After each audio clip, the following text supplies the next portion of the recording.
Hey, hey. Hey, what's up, guys? What's up, Going on? everybody? You are As you not can tell, Greg. No, I'm a far cry from that. we have a Holy, sur- we have a surprise special guest tonight, guys. Mike yes. Berry's on here with us. Hey, Mike, how you doing? I'm great. How are you guys?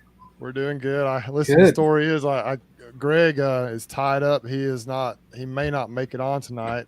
Probably won't. He told us. So I was scrambling a little bit. I said, "Hey, what should we do?" And so we called Mike, and Mike was gracious enough to join. I reached out to you about 20 till, I think, Mike. Yeah, He yeah. said, "I think I can make it." He said, "I think I can make it." So we appreciate you being on here, man. It's an honor always. Good deal. Bruce, you So, got a super chat. yeah, I saw that. I got a super chat. Thanks, Brian. You got to read the message. Oh no, yeah, since they're not good anymore, I hear you. Team just not far from old Mike down there. On the last play of the game, went for two, and that was a gutsy move, and they made it. So you Yeah. got to give them all the Hey, credit. It's a good job, Right. you man. got to. You can never complain about a loss like that. I was watching No. and I Yeah. dislike both of those teams, but you know what? It was a great game. Well, both of the games Yeah. Alabama's lost have been last play. So, people talk about how the dynasty's over. They're not good anymore. But Oh, nah. I mean, they Crazy aren't. talk. They're still good. They've won a lot of games like that over the years too, and every once in a while it comes back to bite you. So that's just how it Yeah. rolls sometimes. I'm okay with what the 5 or 6 national championships in the past 12, 15 years. I'm okay with that. That works fine. So we'll just See, let somebody else have a chance. That's how I feel about Miami. I don't mind. Don't talk to me until you got 5 national championships. They'll come back sooner or later. Yeah. Oh, yeah. Maybe so. Yeah. Maybe. I played at a game against Miami back in 1990. They came out to BYU, and that's a bad memory for Mike there, I see. But it was awesome for us. They were ranked number 1 in the country, and we were I think ranked 15 or 16, and ended up beating them in a really, really intense game. So that was a lot of fun. Oh, wow. But back then Miami was like Alabama is now. They were just really tough and really good. So I remember that. Yeah, Don Bearden says Alabama only has 18 national championships. That's all. We don't want to hear from you, Don. Anyway, Ohio State's got a few too, and Miami's got some. So we represent some pretty good programs here. Yeah.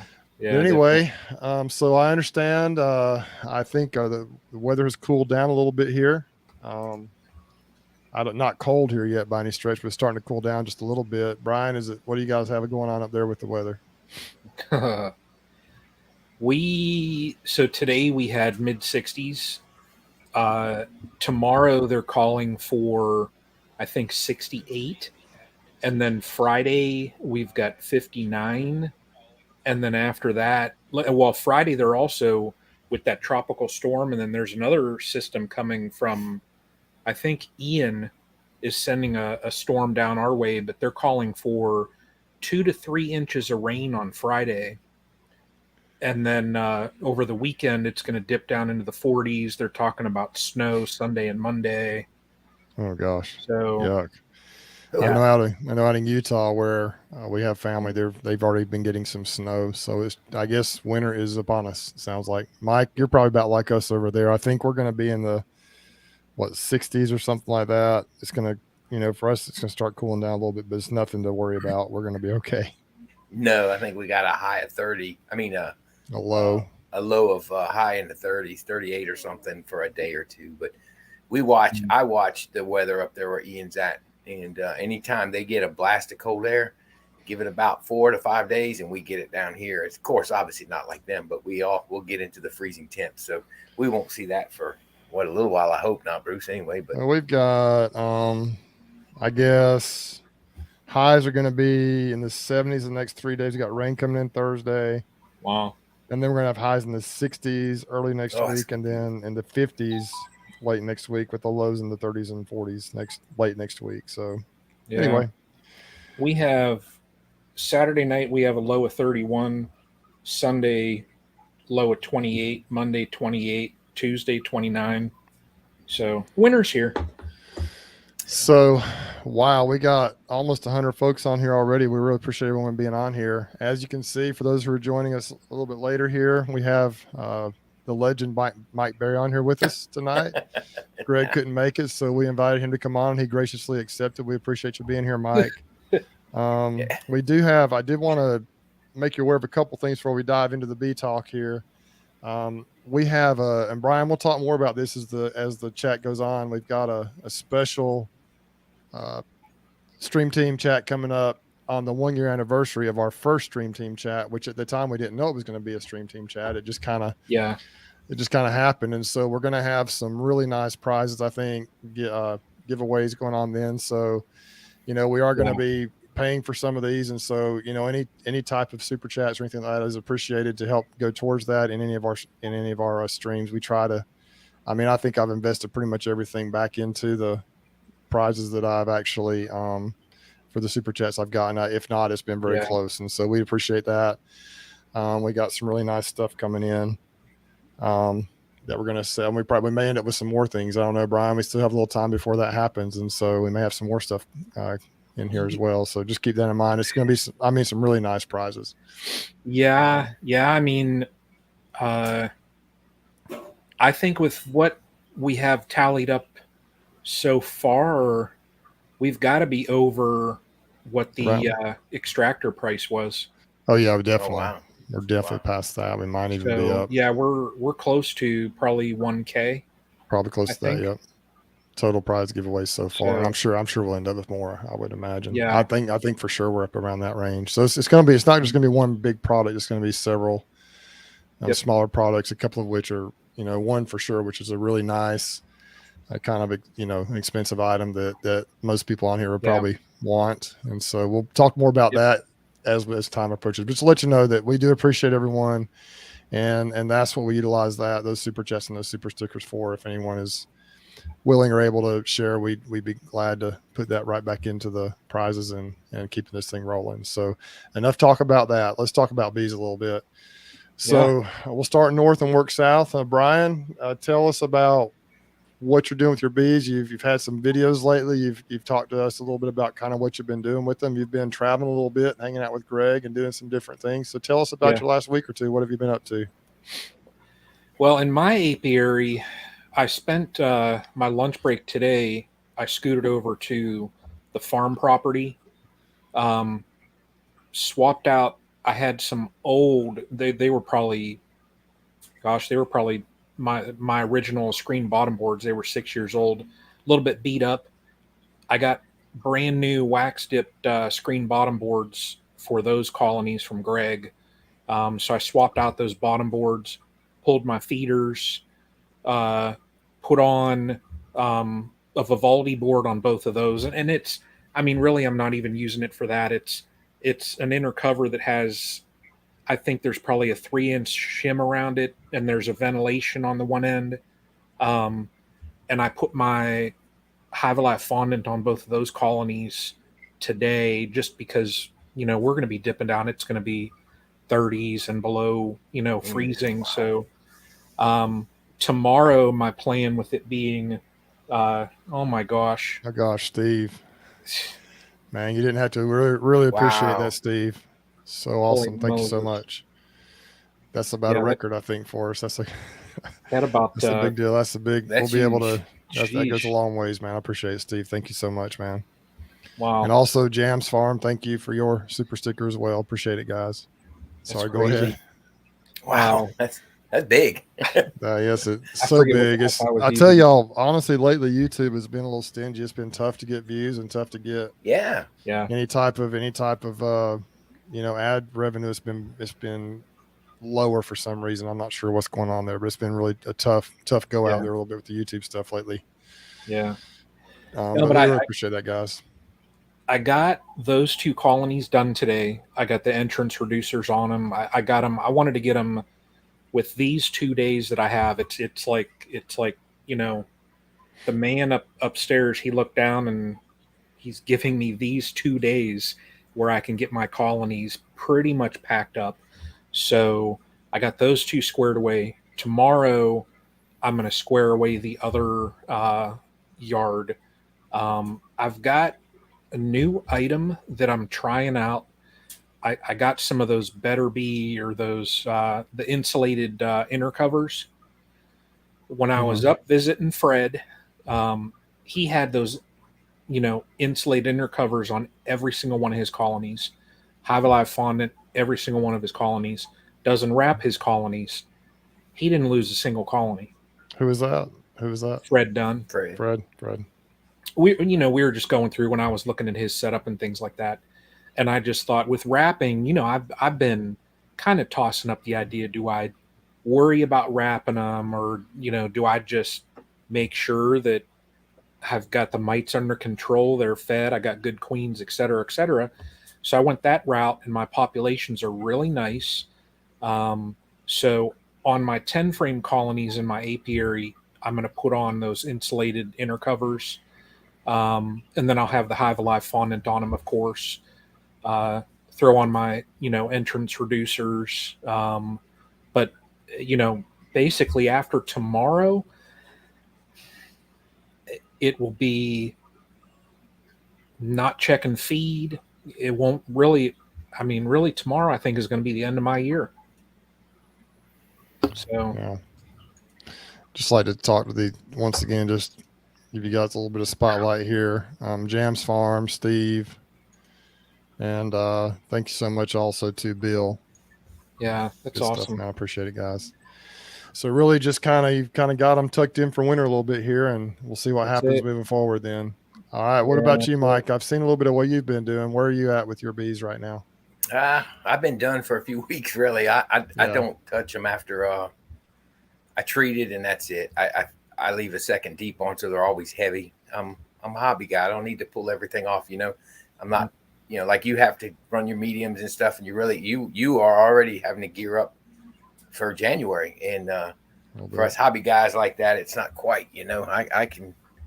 I've got all my hives set heavy. As my last video showed, the 3, I threw a little bit of feed on them. They've already eaten a gallon, and the 2 nukes have already taken down half a gallon. Everybody's heavy. The goldenrod came in a little better than I thought this year. I was surprised. And I just feel them for weight. It's funny. We always hear the word, and Brian just used it himself. He's tucked in for winter. We tuck in for winter, but really down here, as you well know, Bruce, I don't know if I really tuck anything in for winter as far as prep. It's so short, so there's no winter prep outside of making sure they're heavy for me. It's just make sure they're heavy, and of course treatment if you're going to treat for those that treat. I made sure everybody's heavy, fed the 2 nukes that were light and the single, and I don't go in if I can help it. There's the problem child here and there, but that's all been remedied. So now we just wait, and what I'll do is come around in January. I might do what Brian did as far as the fondant this year. I've got enough. I might stick it on every single colony just because of the Hive Alive that's in there. But no, that's it. I check them around January, see how heavy they are. I am going to shoot them with some OAV around December. And then that, January comes around, we're going to hit that winter solstice, and they're going to be finding nectar sources in the wild mustard and everything by then, and some of the ditch weeds. So throw them a little bit of fondant and make sure they stay heavy. And oh man, February will be here before we know it, and I'll be cracking the tops on them and starting all over again. No doubt, man. I've been, if you see my videos, I've been just trying to murder these mites, and I think I have most of them under control. I had a really weird result in Midland City. I've had some people that have given me some ideas as to what they think might have happened, and in Ozark, I used what I did was I used the Apigard. My mite counts weren't where they wanted to be after some summer treatments I did, so I used Apigard. In Ozark, all my pollination bees, Ozark, Midland City, Newton, my production colonies in Ozark and at the farm, and my pollination colonies in Newton and in Midland City. And the Ozark results were really good. If you watch my last video, you can see that. But the Midland City bees were really mixed. I had some good results, but I had a couple of those. I think I tested 5 or 6. A couple of those were at 10, which is over threshold. So I'm not sure. Do you guys have any theories as to what might have happened? I've got a couple of theories, but what do you guys think? Because the Apigard, supposedly it's super effective and it worked extremely well in Ozark, but it just didn't hammer them down in Midland City like I thought it would. I gotta believe they robbed something out, or if you had any, Mite bomb. yeah, I don't know if you had any dead outs there between then and the treatment, but it just seems to me they must have robbed something out. Or that Epigard, everybody I see use it, that they come out and it's very effective on the counts. So just to have those few, but who knows? I mean, maybe they were just a heavy. I don't know. You checked them before, so I don't know. Yeah, and I didn't check. I didn't really check all the same ones for sure because I couldn't remember the ones I checked before. I just kind of did random checks. So I'm not sure if I don't know that I checked those ones that had the really high counts before, but either way, it should have been lower than that, I think. And so It I was did, odd. It was odd when I saw that video. what I did was I went out there and we've been in the 80s a lot, in the 70s for highs, and on the Apigard instructions it says if it's over 77 to do basically a half a dose.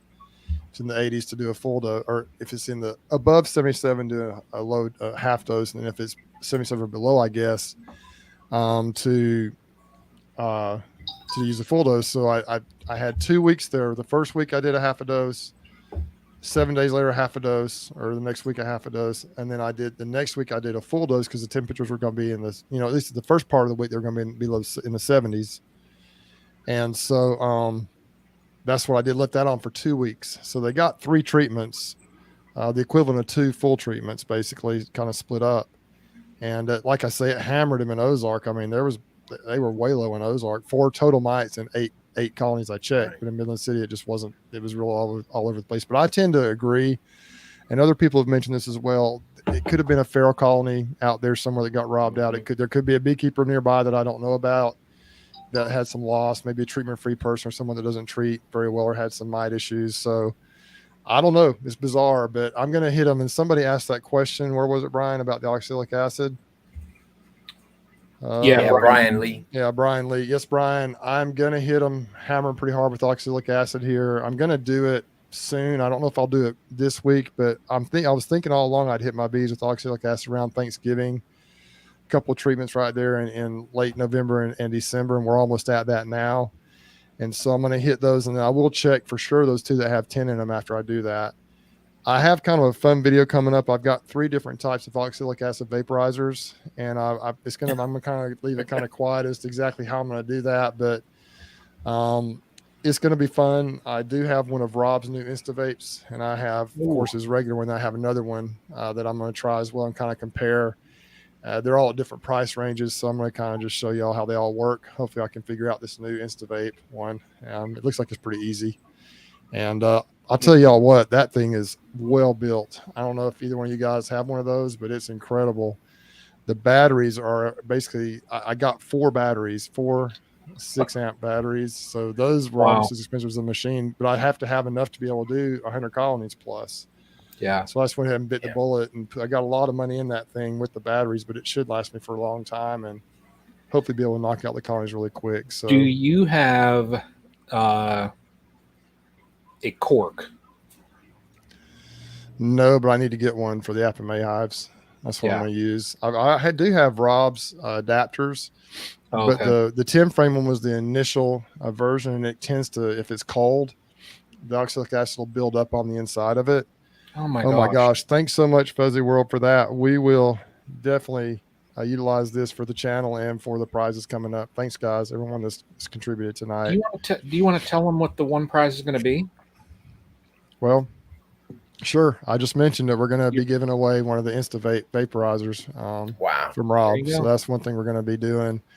He's giving us a little discount on it, but we are going to pay for that thing, and it's going to be it's going to be a really nice prize, I think. And whoever wins that will have a nice item to use to help treat their bees. And it'll be good timing because, especially here in the South, winter's the best time to treat with oxalic acid, or other parts of the country. If you're not able to do it right, then you'll be able to do it when it's appropriate. Yeah. So that is going to be one of the prizes we're going to be giving away, which is going to be pretty nice. Yep. And I imagine we'll come up with some other stuff too. We've got about $1,000 total now between different things, and I think we'll be able to come up with some other stuff as well. There's 3 other committed, so it's going to be a fun one. But yeah, that's a whoever gets that. I've seen Bruce. I've seen Greg use his, down at the learning yard, And man, that thing is just it's fast. It's a good machine. So They're nice. I really love to have one, but man, I can't justify it. I still got my what's the first one? the I still cord got the one, Pro Vap. I've got the yeah, Pro Vap, and I've got the spare bowl. I've got the new doser that Pro Vap or that Oxivap put out with it. Although it's not near as versatile and on the run type of change in doses, so I'll do my deep doses with it, and then I'll do the nukes with the regular caps. But I yeah, got it still works and everything. So man, as bad as I want one, I've been seeing those things demonstrated. I would love I to know. have one, but I just can't. I can't justify it for right now. But I'll Yeah, have one, or maybe I'll win one. Who knows? exactly. See, Yeah, get in uh, the drawing. yeah, Oh, those that are wondering when it is, I see James asking when. It's going to be exactly a year from when we did our last, so it'll be December 21st, uh, 8 p.m. Eastern. We've got, gosh, I, what is there, 17 or 18 different. I don't want to give away too We'll have a much. lot. It's going to be fun. We're going to have some different guests on Yeah, different there's things. going to be a It's lot going to of be kind guests. of like it'll be kind of like a year in review, and we'll talk about some things. I don't know if we'll try and break some clips out and just it's going to be a really fun live that Yeah, night, I think. And it would be interesting to see if some of you that are on here tonight, if you could kind of just let us know. It'd be interesting to let us know. Just let us know if you were on that very original, very first live we did. It was what happened was to kind of review. We I had done a couple of lives like spring of 2021, just personally didn't really know what I was doing, had no idea how to do any of this setup or anything.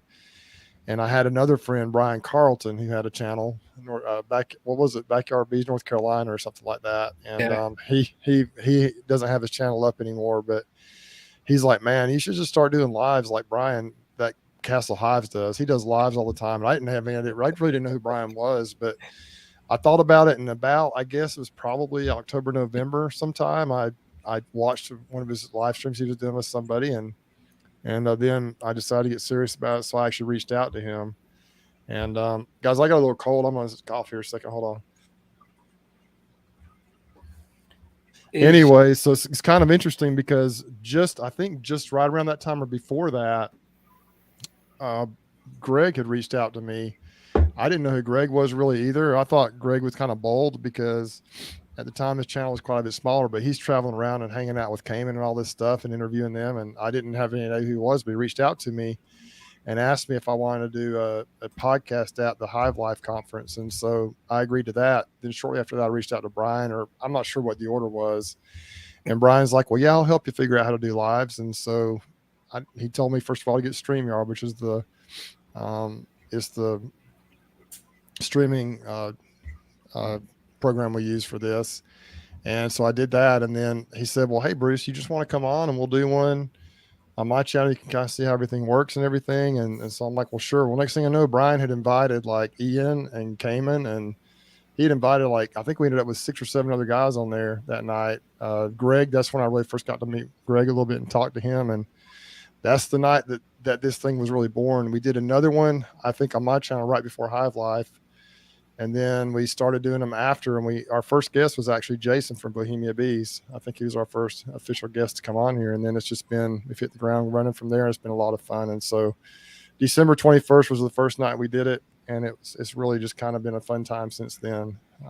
So if you were on there, let us know. That was we didn't know it, but it was the pilot. It was the first voyage for this thing. It was awesome. hey, did you see a message here? Oh, wow. Oh, well, there you go. So He, great. Thanks, Matt. That's awesome, man. yeah, he just texted. He's going to engrave a hive. Wow, That's good stuff. That's that really is, neat. yeah, wow. This It's whole this that whole that entire movement, so to say, it's just it'll send me speechless because yeah, it's such a great group of people. Everybody helps everybody. It just wow. It was cool. It It's is cool. awesome. It's kind of like for any of you who have been to Hive Life or you've kind of seen what came in and Laurel's vision of this whole thing was this kind of the community we've been trying to kind of help establish. I think us and there's some other live chats going on right now trying to do the same thing, and just the whole community, what Cayman's doing, and Mike and all of us kind of creators, we're trying to kind of just develop this community where everybody can learn from each other and just Mhm. promote beekeeping. But more than that, Greg talks about you see our hashtag be the lighthouse and everything we do. That's really what it's about. And I can't word it like Greg does, but he describes the bees as being the conduit for the relationships with people. And that's really what Good. it is. The bees are that's really what brings us all together, but it's really more about the relationships we form with other people, especially in this Yeah. stream team / Hive Life type community that we're trying to do. And so that's one thing that's just so cool, the vibe and the feelings we get from this thing. And it's just been a lot of fun. Had Mike and Greg come down and visit me back in July, and it's just been a lot of fun. I mean, everything about this thing has been fun, and you guys got to meet a lot of the folks that are on this actual stream right now in the comments. You guys got to meet some of them, and so it's been a lot of fun. Yeah. Um, If you look back, even a year ago now, we knew that the Hive Life conference was coming up, but at this point last year, there really wasn't, a weekly chat like what we have going on now. The number of people that have met each other and are now friends with one Right. another, you didn't see that, and now there's several lives that, Bob and Lee have theirs on Tuesdays. You've got the Hillbilly crew that they do theirs on Thursdays. And there's so much interaction between so many people now in the beekeeping community that's amazing. it is. That's It the one is. thing I could say that YouTube has really done is it's really connected a lot of people. Well, that Hive Life was a YouTube conference, if you really think about it. Not to Oh take yeah. away from people that went there, and I went there for the lectures as well. I mean, I honestly went there to meet up with a few people I knew, and I was blown away with people coming up to me, saying, hey Mike," first person in the morning, I kind of ran from him at first. I'm like, what is this, guys? I'm up in the cold. I'm out of my element already. But what I'm thinking about this is, so as a creator, we're all working on our channels. And I would talk with you, Brian. We when we were both pretty small channels, we were talking and chatting. You were doing your chats where you would Yeah. just come on and chat, and for a couple hours you would have your chat on, and so we talk here and there. Yeah. But as creators, we would sit and answer these comments to all our viewers. So you've got all these creators around. Well, then Hive Life comes, and then you guys start a stream team. And what was neat was how all of a sudden you start looking at the names, because I'll be honest, I watch everybody's videos. Even now, if anybody's out there that's got a channel, and you think I'm watching, I'm watching all yours. I'm not commenting a lot because it's a new job. But getting back to what I'm saying is, I never read the comments a lot of times on you guys' channels because I have like 6 or 7 videos I'm going to watch. Mm-hmm. But then after this, you come onto this live and you look at everybody chatting and you realize, oh yeah, they comment. Oh, they're on my channel. Pretty soon, everybody was brought together Mm-hmm. on this, and we could all see everybody that was, the regulars, no doubt for sure, but then Yeah. others that would comment sporadically. And now you're like, okay, we're all, they're all watching everybody's videos, and it kind of just brought everybody together that was, involved with these videos and commenting, because I'm like Don Bearden, for example. I mean, he's been there forever with us, Yeah. Yeah. and Yeah. I met Dawn. yeah, I met him on the side of the interstate on the way up north camping.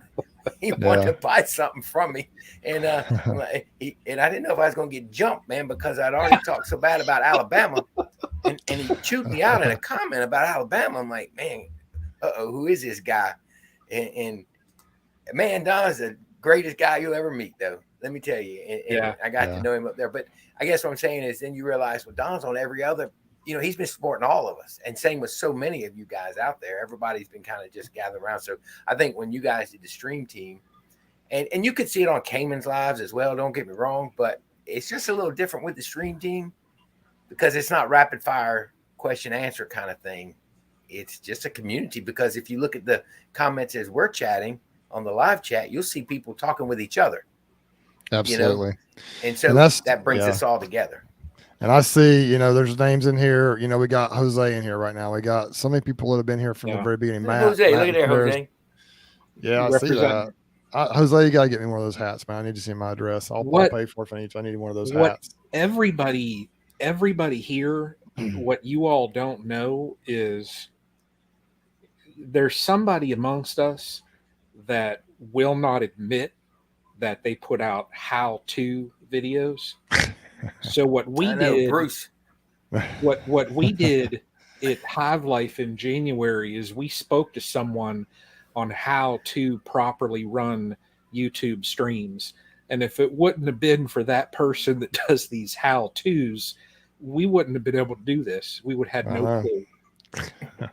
Well, listen, everybody, kind of what this whole thing is about is helping people kind of get going and rolling. And I see several names of folks in here that have kind of started up YouTube channels recently, and they're growing. And I met a couple of really young YouTube people at the Hive Life. And there is a young guy that lives just within an hour, probably about an hour from me here. And he's just, I think he's 13, 14 years old. And he's got some bees now. He's got a fun YouTube channel. We thought we'd bring him on for just a few minutes. He's doing some live streams on Monday nights on his channel. And I'm going to bring him on here and introduce you to him. This is Grayson. Grayson, unmute your mic there, bud. Hello, everybody. Grayson lives in Pike County. I'm not sure, kind of out in the country, way out there in the middle of nowhere. What's that? That's right, out in the country. But he's got a few bees, and he's got this thing rolling a little bit, and a little channel he's growing here. And Grayson, tell us about yourself a little bit. Well, I started beekeeping around 2018. I'm gonna guess. I can't remember because I was pretty young back then, but 2018, we bought two colonies that already were grown, had a deep and a super. We brought those home. We kind of kept on for a year. We stopped for like a year because our bee suits were torn up, so we stopped for a year, then we got right back into it, and then I kept on going, and this is where it led me. How many do you have now, Grayson? I have 6 right now. 6. So tell us again how you started. Was it nukes, or I think you told me, but I didn't hear what you said. Was it nukes or full strength hives or swarms? Or colony? They're not alive anymore, but they did survive a year or two, I think. Did you purchase them, or did someone give them to you? Okay, cool. We purchased them from where was it? Florida, actually. It was in Florida from a man. He I remember that we went over there and he showed us some colonies. We kind of got to know it a little bit, and then we brought them home, set them up. Okay, that's how it really started all out. Good deal. So your brother also has a YouTube channel, doesn't he? What's his channel called? Wildlife Adventures with Vincent. He does mostly what's the word? He does wildlife as the first name, wildlife, and he puts bee videos on there too. So we you guys help each other out, don't you? With everything. I noticed in your lives, he's commenting, and I think he's helping manage your lives a little bit. He was in the backstage yesterday, or the day before yesterday. He was in the backstage helping out a little bit. So Grayson, tell us, and you're still pretty young. You said back when you were young, you're still pretty young. but tell us a couple of lessons you've learned just in the last couple of years, like since you've had bees. Tell us a couple of things that you've learned. Well, I've learned like a lot since before we started, because when we started, we really didn't know too much about them. But what we learned most was the joy of it. It was like back then we weren't used to them. We were frightened by them. But then over the years, I became real acclimated, so I'm not, whenever I'm around bees, I'm not, Is it right there? I'm That's not it. even Yep. there.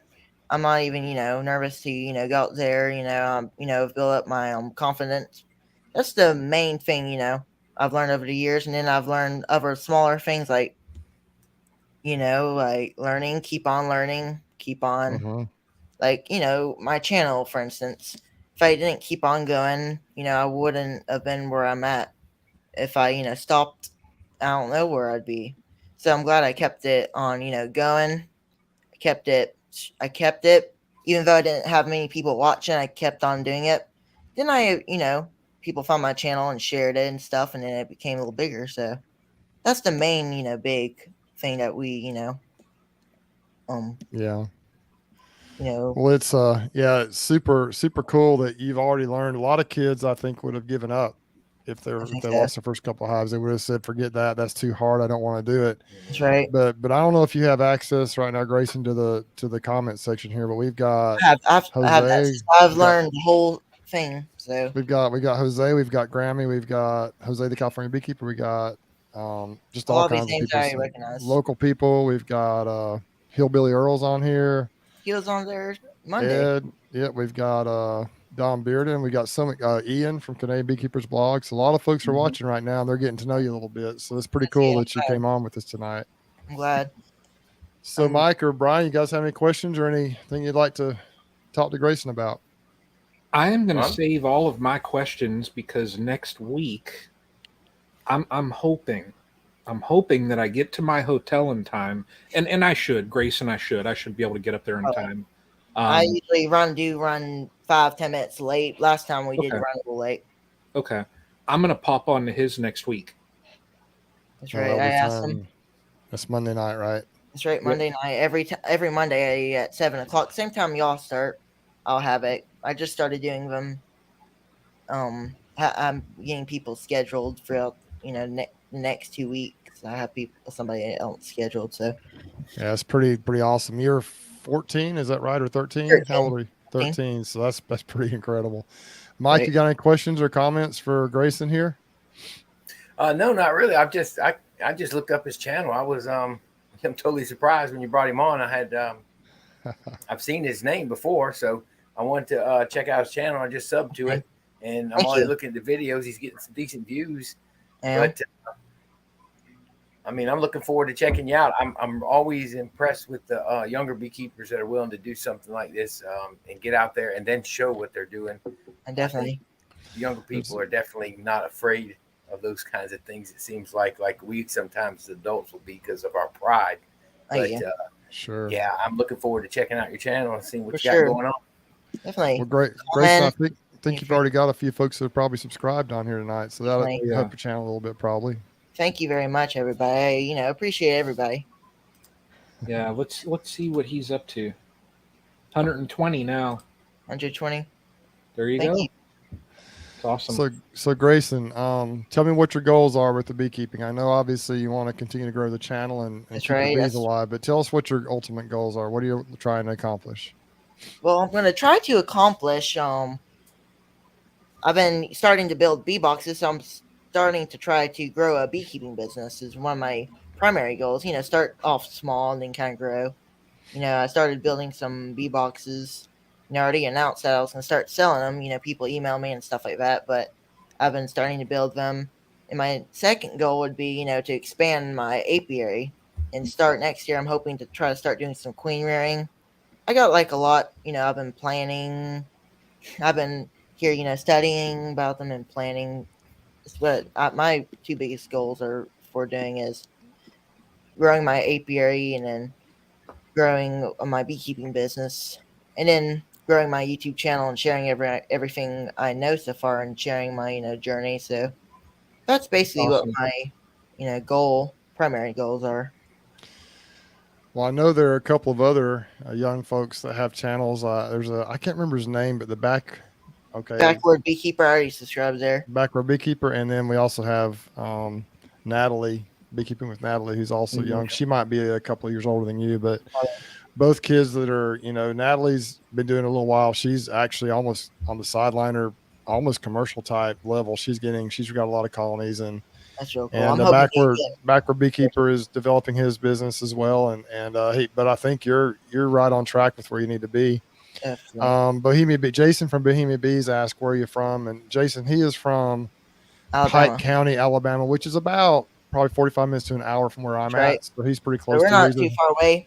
That's why I said it has cooled down here a little bit as well, as you mentioned. Not too terribly, but you can definitely feel a little change outside. Yeah. So, anyway, that's awesome, Grayson. Yeah. Hey, Brian, can you put a link up for his channel so they can go to it and subscribe if they'd like and check it out? Okay. I would encourage everyone on here, and this goes for my channel or any other channel. For my channel particularly. If you go on and you subscribe or you like what you see, be sure and comment and just let us know what you think of the content, and I would appreciate it as well if you haven't done so already.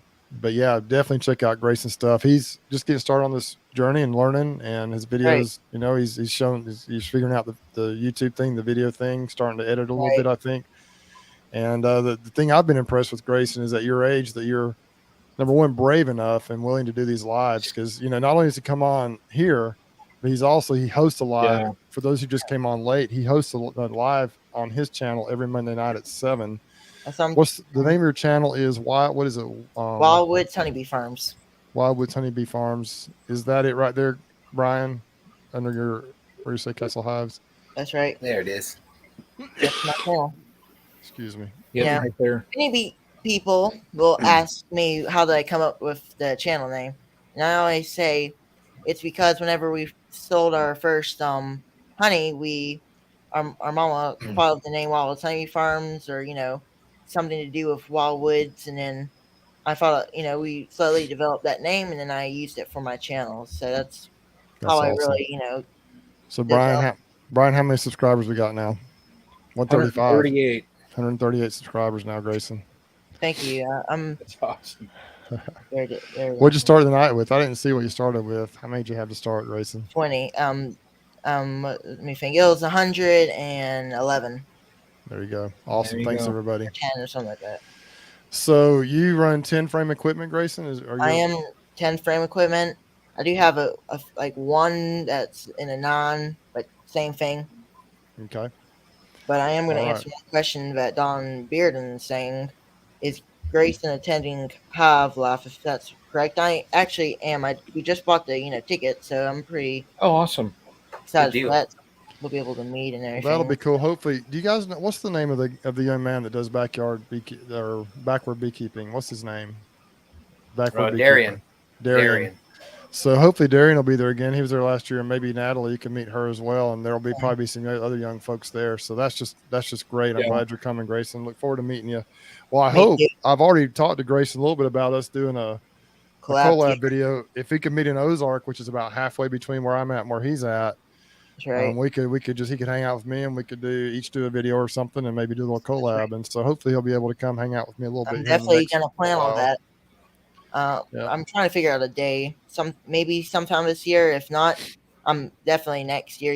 Where it's spring. Yeah, we'll get it. Bring your suit. Bring your gloves. Bring everything you got to protect yourself when you go to his place to work his bees. Bring duct tape so you duct tape your pants. Bring. I'm trying, guys. I'm trying. Maybe a shot of Benadryl or something. I don't know. Bring an EpiPen. Yeah, EpiPen, that'd be good. Yeah, it was a good trip, but it was a painful trip. Yeah. Yeah. Mike, you got that cloth jacket though that they sting right through. They ate me up. I think I had 2 stings that whole day because I had they were all going after you and Greg, especially Greg. They liked Greg's hands more than anything. I got the shoulders, the back. I will never go and inspect hives with Bruce because I could never wear shorts. Oh, you wouldn't wait. You would have ran crying in shorts. 2, I'm too stupid to put the pants on ahead of time, and I'd end up getting stung up. You would put them on. I wouldn't let you out there. I wouldn't let you out there without something. Ian just said something about cloth jackets, blah. Well, I tell you, those ventilated jackets in August for me are so heavy and there's no wind. And I see when he gets hot up there, I can convert the Celsius to about 85 degrees. I can't do it, man. Those things just kill me. So I have to have a cloth jacket. Yeah. Yeah. So I I feel hotter in the cloth jackets that I've had, but I don't know. It's a when there's no preference. wind.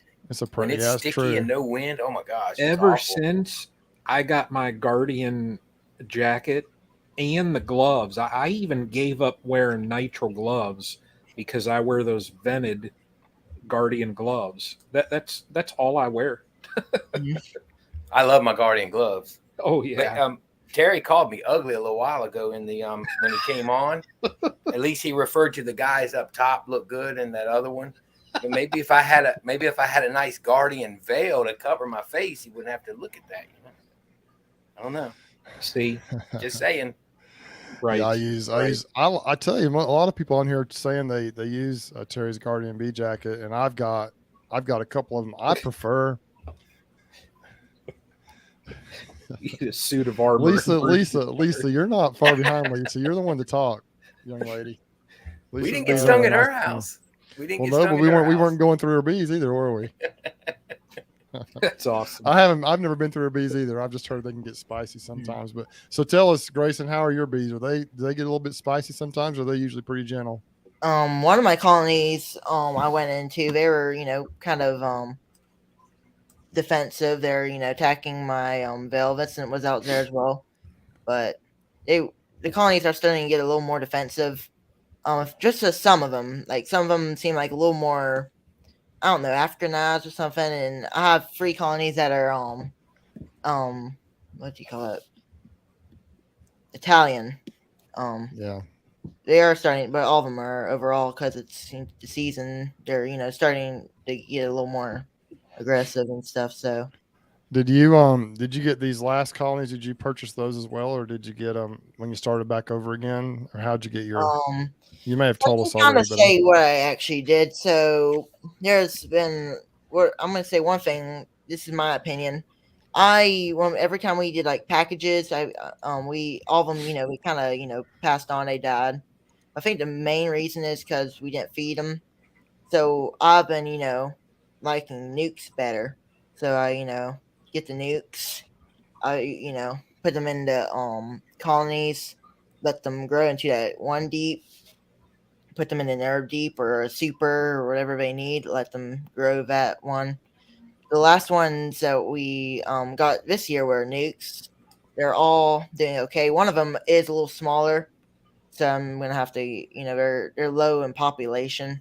I'm gonna have to, make sure that one's in, feed it.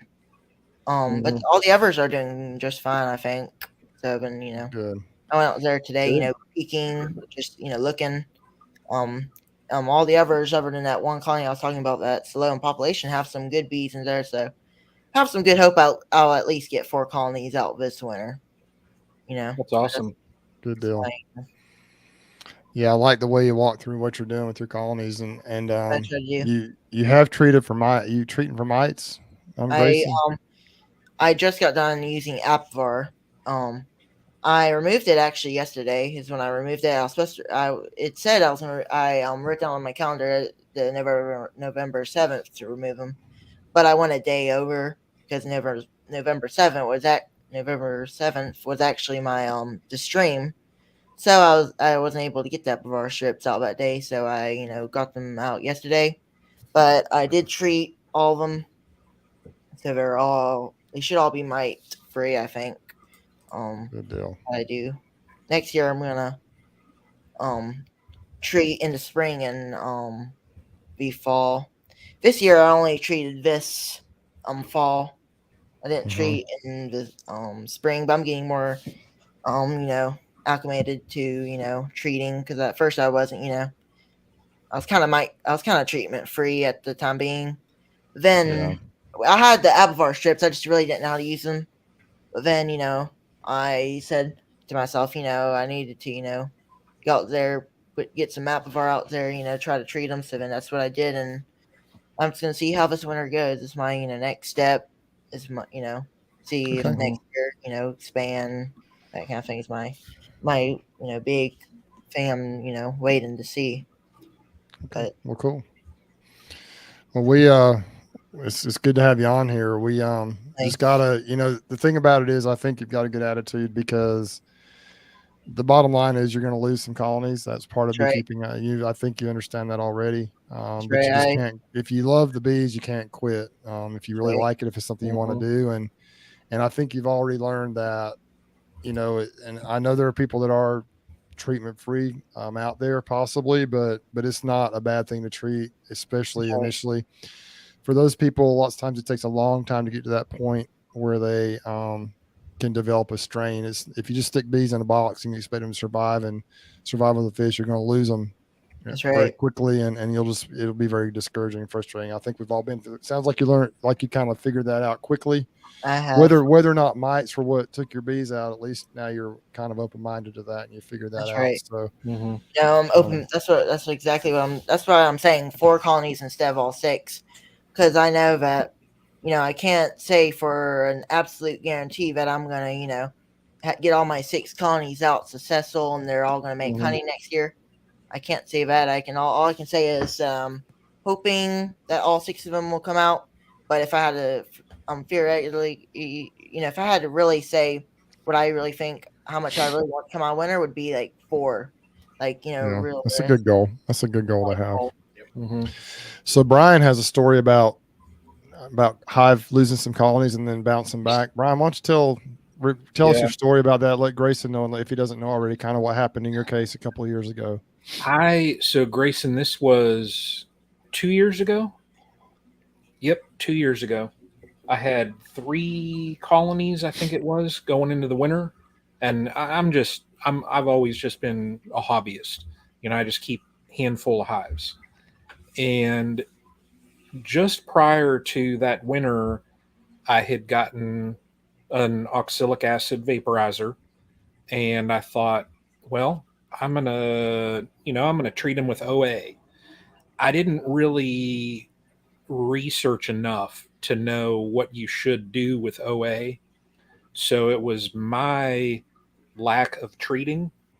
And throughout that winter, I lost all my colonies. I think they made it to about February, and the clusters were so small, they didn't survive it. And looking at it, it was, and I know there's one on here because I actually talked to him because he was on a live before. Ian, um, he had asked me, and truly it was mites. Mites just overtook my colonies. But having that experience made me step back and really look at, well, what am I doing for them? What can I do moving forward? What can I do better? And now, I've gotten to where, like this year, I went from, gosh, I kept me busy, but, I started the year with 3 again. I had one just due to my own not managing it much, went to a laying worker. But when I came out of winter this year with 3, I have 11 colonies now that are just booming. And I could have probably split 10 of them, and been up to 21 colonies. But, it's just time wise, I couldn't manage that. But, all of that said, when you have failures, and you probably will have failures in beekeeping, take those and use those as learning experiences, because it doesn't hurt. Having a failure, it never hurts. You'll develop character that way. You can grow, with your beekeeping knowledge. So don't ever get discouraged. And I know, like mine, when that happened to me, that was, I think, the first time in 3 or 4 years that I absolutely had 0 bees in my apiary. And it was just Mm, like, I sat sorry, there and I'm man. just looking and I'm like, I had 2 empty stands just sitting there, and I'm like, I I don't own a single colony, you know.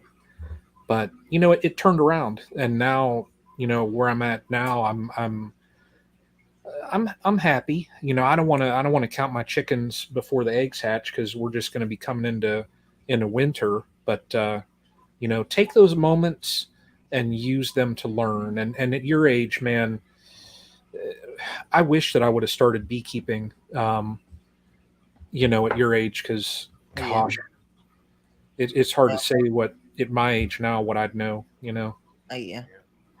That's why I'm keep on at it. Like everything you said was, very true.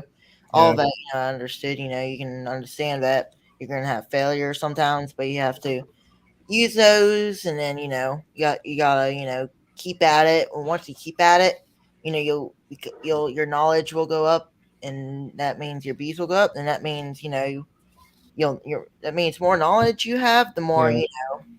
you know that kind of That thing. right there is just it too. Failure is experience building exercise. That's right. So That's true. right. So That's true. correct. That's the correct wording for it. Yeah. Yeah, that is so true. So Well, Grayson, we appreciate you coming on tonight. I appreciate you coming on here last minute. I messaged him or emailed him right before the chat started to ask if you come on for 10 or 15 minutes, and you've been on about 25 minutes. So we appreciate it, and No problem. look Thank you. forward to watching your channel grow. And everyone on here, once again, tell us the name of your channel one more time. Wildwood Sunnybee Farms. Wildwood's Honeybee Farms. He lives close to me down here, so he's seeing Right? similar things to what I'm seeing with weather. I mean, literally, it's the same. He's just, It's real I same. mean, he's even closer to me than Mike is. Now, Grammy lives between me and Grayson, but he's real close here. So, Real close. we're gonna go ahead, and we appreciate you coming on, man. Thanks, Thank you. Grayson. Good luck with your channel. Thank you. Thank you for inviting me, and we'll talk to you. Grayson, I'll see you next week. All See you right, man. next week. Okay, bye bye. Uh, How about Grayson? Man. Pretty awesome, huh? Yeah. Sharp kid. I wish I would have started at that age. They wouldn't they wouldn't let me have bees where I was at, so Yeah. they don't like them on the flight deck. Well, Mike, I say it's just a minor detail. You know, just a minor detail. you could have had a little observation hive set up, in your bunk. Yeah, just don't know what the forage would have been, especially out in the Indian Ocean or somewhere. It gets kind of tough for them. Minor details. Minor details. That's all. Somebody ticks you off, just throw a Yeah. little handful in their room. That's it. Yeah. You Nah, know? it's encouraging to see. I always like to see the young people doing things, whether even if it's not beekeeping, just active outdoors, active. I came up in FFA and farming, and it's just, I don't know, it's just good to see kids his age. I say kids, I'm calling him a kid, but that's what he is to me. I mean, kids his age out there doing what they're doing, and it was always inspiring seeing Natalie out there doing her channel, and she's a really good teacher, and she's funny, and it's just encouraging to see these young people coming up. Yeah. Yeah, very much so. Yeah. And I wonder, I have a thought there. Doesn't Cayman have something for the youth with Hive Life? You see, I was thinking about that. He has some kind of thing where he was sponsoring some youth up there. Yeah, he did it the one year with Darian, and then that was last year, of course. Then this year he actually announced several spots. I don't know when the cutoff for that was. It was done prior to registration, I think. I wonder if that's something like with Grayson going this year. I wonder if that's something that he could get in touch with Cayman about, and maybe for 2024. So, yeah, awesome.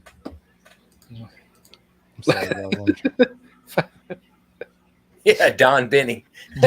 Don Benny. Hey, thanks so much for the super sticker there, Lisa. Thanks so much. Don Benny. Oh, man. Hey, before I forget about it, I think Brian is still in here. Brian, are you still here? Let's see here. Oh, I can hear. Let me see. I'll be able to tell if he's still here. He is. Right there. Here. Flower Street Farm. So Don says he can apply for 2024. Yeah. So Brian had mentioned earlier about this right here, this University of Florida Master Beekeeper program. And I just started this. So Dawn is hacking Bob Benny. That's hilarious. I just got this here. So I don't know what I'm going to do with this patch, but I just, for those that don't know, I started this, the University of Florida Master Beekeeper program. Um, they have 3 levels as of right now. They're developing a 4th tier that I believe is going to be called Master Craftsman, but the levels are Apprentice, Advanced, and then Master. If you have been a beekeeper for 2+ years, you can test out of the apprentice level. It's $50. You have to take an exam. Basically there's an attestation that you have to sign, basically stating your experience. Um, you take a test. That the test, I think it's um, multiple choice, but there's 227 points on the test, and then you have to film an inspection. So that's the key there is if you're looking into a program, if you think, well, I can test out of that first level, we're going to be coming into the winter. So with their program, you have to fully film an inspection, and it's unedited. So you have to film lighting your smoker and going through the whole entire, process of checking the hive. So if you're looking into it, might be a little bit late for you to do that now. But that's the apprentice. If you haven't been a beekeeper for 2+ years, Texas has same programs as Florida. If you haven't been a beekeeper for 2 years, their apprentice is 250, and then you go through that, course. Once you pass the apprentice level, the advanced level they say takes about a year. You have to be an apprentice level for 1 year in order to pass the advanced. So um, they kind of it's self-paced, so you don't really, you're not so to say stuck on a timeline. If you have to travel 1 month, you could travel and just get back to it. But the advanced, I just started some of that, and there's modules in there that are uh, more geared towards public speaking and creating presentations and things like that. Because, and it's exactly like in my talk with Fred Dunn about 2 weeks ago, and we spoke about master beekeeper programs. He said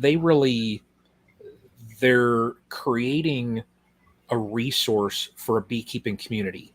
They want you to be an educator. And that's what this one does. They have it geared so that they provide you all those skills and the resources so that you can go to clubs or to whatever schools or whatever it might be, come up with a nice presentation and be comfortable speaking. There's a lot of biology then involved in it as well. But I'll, maybe I'll, if you have time to do that, then you have time for 20 hives. Matt, I'm going to say mean things about you. He's going for 30, 20. He told me he's going for 30. Right. But, it's, I started this one. I've been looking at it, a bunch of different ones. And it was Fred's interview there was a young gentleman that he had on, and they got talking about Florida. And the apprentice is 250 or 50 if you test out, and then each other level was 300. And being self-paced, I just thought, it will never hurt to learn more about bees and learn about the biology of bees. So, that's why I started it, and it seems like a pretty good program. When I've had questions, there's a lady, and I got a certificate here, and I got a letter here. Mary Bammer is instructional designer for the Honeybee Research and Extension Laboratory. She's very responsive. If you send off an email or have a question, it's not like you have to wait. So that's one thing I'll say about that program is, when I did have questions, she's like Johnny on the spot. So yeah, it was pretty cool. And then on my certificate, I have there's 4 signatures on there, but one of them is Jamie Ellis. If Jamie, like if I ever applied for that, I wouldn't have to prove that I got 2 years, because I've bugged Jamie Ellis for the last 6 years. That he would believe me. But I tell you, you talk about responsive. He's very responsive, and that's a good program. Of course, I'm a Florida native, so I'm not talking good about it. But no, that is a good resource down there. They're even their website, the papers. I was able to go to my club and do a presentation on hive beetles and mites, for example, and their paperwork that they provide just to the public is it's really, really good. Yeah. Yep. Very thorough, Jules here, OSU has a master beekeeping program, and Don saying, I thought you were an OH man. I tried. So about a year ago, I had like the website and everything where I was going to start the Ohio State program. It has vanished. I couldn't find it. When I clicked on links, the links were broken. So I don't know what happened to it. I don't know if maybe they had problems with the website. I don't know anything about it, but it just literally vanished. And I'm like, well, okay, I guess they don't have one anymore. So, but I don't know. I was sold when I just kind of read through the material, and like what you said, Mike, they have so much information there. So it'll be good. It'll be good, and I'll probably talk about it more. I mean, as I go through the courses and that and learn more, it never hurts to learn about bees. I wouldn't be where I'm at now with managing my colonies if I did not continue learning. So, awesome. Well, hey, we've got a Terry Chapman. Don Bearden was asking earlier if he wanted to give away a jacket, and Terry has let me know that he does want to give away a jacket, a Guardian Bee jacket tonight on the stream. So what that's going to entail is everybody just kind of put a comment in, just any comment, doesn't matter. Well, Brian, here, should we just do the Nightbot spin? No. Do you have another one? I'll do something better. Let's see here. What should we put in? Hashtag Guardian or hashtag jacket, or what do you think? Just hashtag jacket would be easy. And it can be any size. I think we'll tell you how to order it once we have a winner. We'll tell you kind of what you need to do. That right there. Hashtag Guardian. Everybody just fill it up. Fill up the comment section here. Just we're gonna give you a couple minutes to do this. And Terry is offered. What he's offering is the jackets are $159 for a jacket, ventilated jacket. The from Guardian Bee Apparel. Terry Chapman is the owner of that company. He's great to work with. Yeah. And hashtag Guardian. So he's going to offer a code that is going to be worth the value of the jacket with free shipping. Shipping is free, but once you go on there with that code, you can order anything else that you might want, whether it be gloves or another jacket or whatever you might want to do. Suits, jackets, pants. It's going to be worth the value of a jacket. So anything else you want to order is fine, but it's worth that value, and the shipping will be free on that. So yeah, look at all the folks coming in here. Hashtag Guardian. Let's go a little bit longer. I really like my Guardian jacket. I actually use the pullover jacket. I kind of prefer that one. It's just easier to take on and off. Now, the other one I like better in a way, the one that he's the $159 value one, because it opens up a little easier on the front and back as far as if you're going to go from BR to BR. But the pullover is so convenient. I really like that one. I don't have to do all the zippers and get everything just right. It works really well. Jose needs a new jacket. Well, Jose, if you need a new jacket, man, you know what to do. Just put hashtag Guardian there. Maybe you'll win that thing. Or talk to Terry at the Hive Alive. He'll work it out for you, I'm sure. But how many does it have the entries? How many entries we got, Brian? A lot. 69 so far. 70. You think we can get 100 entries? There's 126 people on, so I mean, I might even. I'll tell you what. Let's see how it goes. Keep hashtag Guardian, everybody. Put it in there. I just typed if you want the jacket. If I win, I'll defer. Yeah, we'll That's do it. just Let's spin funny. again. We'll spin again, huh? 72, Let's go to 80. Get to 80, then 74. we'll We spin got at to get to 80. 80. Come on, come on, come on. 74, 75. Guardian Bee Come jacket on. from Guardian Bee Apparel. Yep. Terry Chapman has graciously offered to give away a Guardian Bee jacket. Make sure you're 77. spelling it right. Make sure you're spelling it right, folks. Not now. I like that comment right there. I got to go back up to Hales. Yeah, not guaranteed to guard Not against guaranteed to Bruce's guard against Bruce's bees. That should Although be a they do little. work well, I rarely get stung in my jacket. I get stung in my pants and around other places, but not in Yeah. my jacket usually. I actually bought No, some work boots. So they wouldn't give me the ankles anymore. I had one tag me the other day when I had my jacket on, but in my stupidity, the one feature that I'll say, I mean, I there's a bunch of things about the Guardian jackets that I like, but their veil, that zip up front, It is so convenient. Oh my gosh. Let's let I'll this thing walk roll. away. We're gonna let this thing rock on a little bit longer. People are still putting stuff 83, in. yeah. I'll walk away and, if you win, Brian, I'm an XL. I'll walk away and get a drink, and that's what I did the other day. And I went back and I left like a 2-3 inch gap in the zipper, and man, one of them buggers got raided and stung me right in the side of the neck, and I'm like, man. I think we're pretty good. Should we spin it? Let's roll 85. Spin it. Spin it. Let's go. Here we go. Let's It's roll it. Come on, watch it. Come on, Castle Hives, Castle Hives. It's slowing down. James Miller. Okay. All right, James. So James, go ahead and shoot me an email, and I will tell you the instructions on how to get that, the code to get in there. It's pretty simple, but I'll let you know how to do that. So shoot me an email, bruce@brucesbees.com. That's BRUCE at Bruce's. Make sure you put that S in there, bees.com. It's also the email on my, there it is right there. That's the email you want to send it to.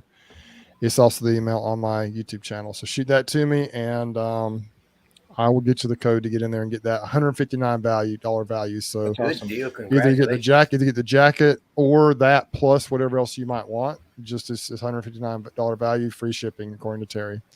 I would also recommend anyone else on here, if you didn't win but you're interested in, if you need a new jacket, a ventilated jacket, just go check out the website at Guardian Bee Apparel. Terry is great to work with. If you contact him, he'll get back to you or whatever. And he creates, his goal was to create a really good product for an affordable price, and I think he definitely hit that goal. That's basically all I've used for the last probably 2 or 3 years. And I originally had one of the regular jackets, but I really like the pullover because you don't have to deal with all the zippers and stuff. It does, the regular jacket does have some advantages. I think it's maybe easier if you want to just kind of tilt your veil back a little bit, and just from BR to BR and everything, it works a little better. But I just pull my jacket off and put it back on almost like a hoodie. Works really well for me, so that's what I use. But I have been stung rarely through the jacket. If they get me, it's usually in my wrist, like if I don't pull my gloves up good, or it's around my ankles. That has nothing to do with the jacket. So I bought some work boots so they don't get my ankles anymore. Working those pallets. If I don't get stung while I'm working bees, I feel like I've been cheated these days. Since I get stung. Yeah, I got to have that bee venom. I got to have my sting therapy. It was funny. I did that video a couple of weeks ago about the gloves. The next time I went out, they were feisty, and they were stinging right through those gloves. I got 3 or 4 stings right through the gloves. They were just mad that day.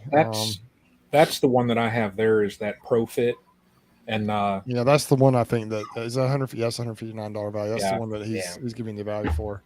Yeah, that's if that's what you want, and I think he has a lot of range. Gus was asking earlier about the size. I think he's got quite a range on the size, and he also has suits, doesn't he, Brian? Complete suit. Yeah. So the sizes on the Profit that are on here now are from extra small clear up to 1, 2, 3, 4, 5X. So has suits. He also has. I actually got a pair of the pants that you can wear with the jacket, and I actually had to put the joker on a couple times this year when I was bush hogging around those pallets. and started walking around after that. That was an enjoyable experience. Bush hogging and weeding around pallets or honeybee hives in the summertime when they're mad. But I want to address this. I want to address this mean bees thing a little bit with everybody because I know my bees have this let me say something reputation. about Guardian real quick, Bruce, before you go into that. Yes, sir. Just a story about his customer service. Now, so you'll look at my channel. All I got is his gloves. So really, I mean, I guess I'm not representing, but I got a guy I mentor. I go out and see his hives regularly, and he needed a new jacket. And he asked me, he said, "Where to go?" I said, "Guardian."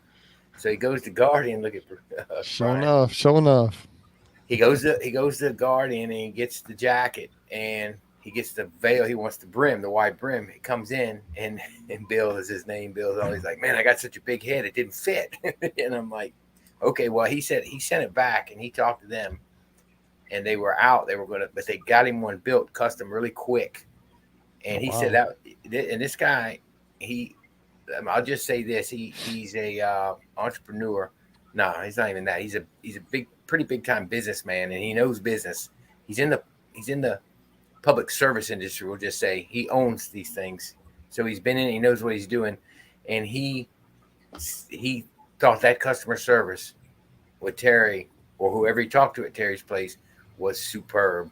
And this is a man that owns businesses and has dealt with that with the public, and he had nothing but great things to say about Terry getting him that hat made out real quick and back down here to Louisiana. So really, really good things to say about Terry's Guardian Beast or Bee apparel. I must say that most of the folks that we've had on our chats here, the people that I deal with, most of the folks that we've had on here do have really good customer service. Rob from Laurel Bees and we got Hilco and just some different people we've kind of dealt with. Just really impressed with the service that they've given. And I think that's what we're trying to promote here is companies that are maybe a little bit smaller, but trying to grow with the quality product that we believe in.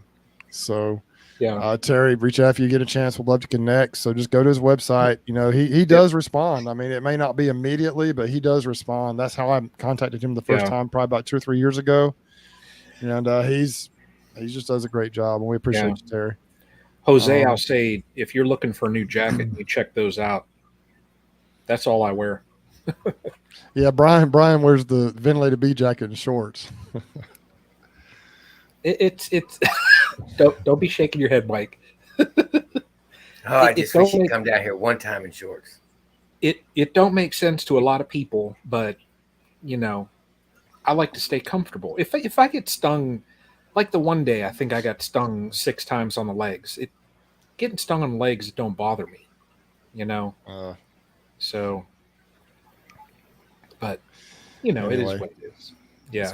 Hey, Mike, I got a question for you. I just thought about this. I see the initials behind your name, SDWT. What does that stand for? That's that silver diamond white trash I was labeled last time I was streaming on. And so I figured, they started bringing it up on the next live that I did. And so I took it because I don't want anybody else to have that. That's mine. I am silver diamond white trash. I was trying to find it was on the chat way back when. I know. I totally forgot about that. I didn't know what that was now. Was it Randy? No, somebody said that. Randy and Yappy were on. Look at this. I lost connection again with my camera. It's doing that. I thought you were just trying to show enough up there. No.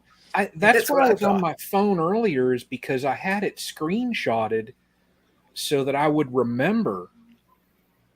And I remember Dirt Rooster was on, and we had called you Silver Diamond. Somebody had commented in the chat, Silver Diamond White Trash. Well, what it was. Was it somebody's name? No, we kept bumping him off, didn't we? No, it was a spam. It was one of those spams before he had the Nightbot thing going, and he spammed it.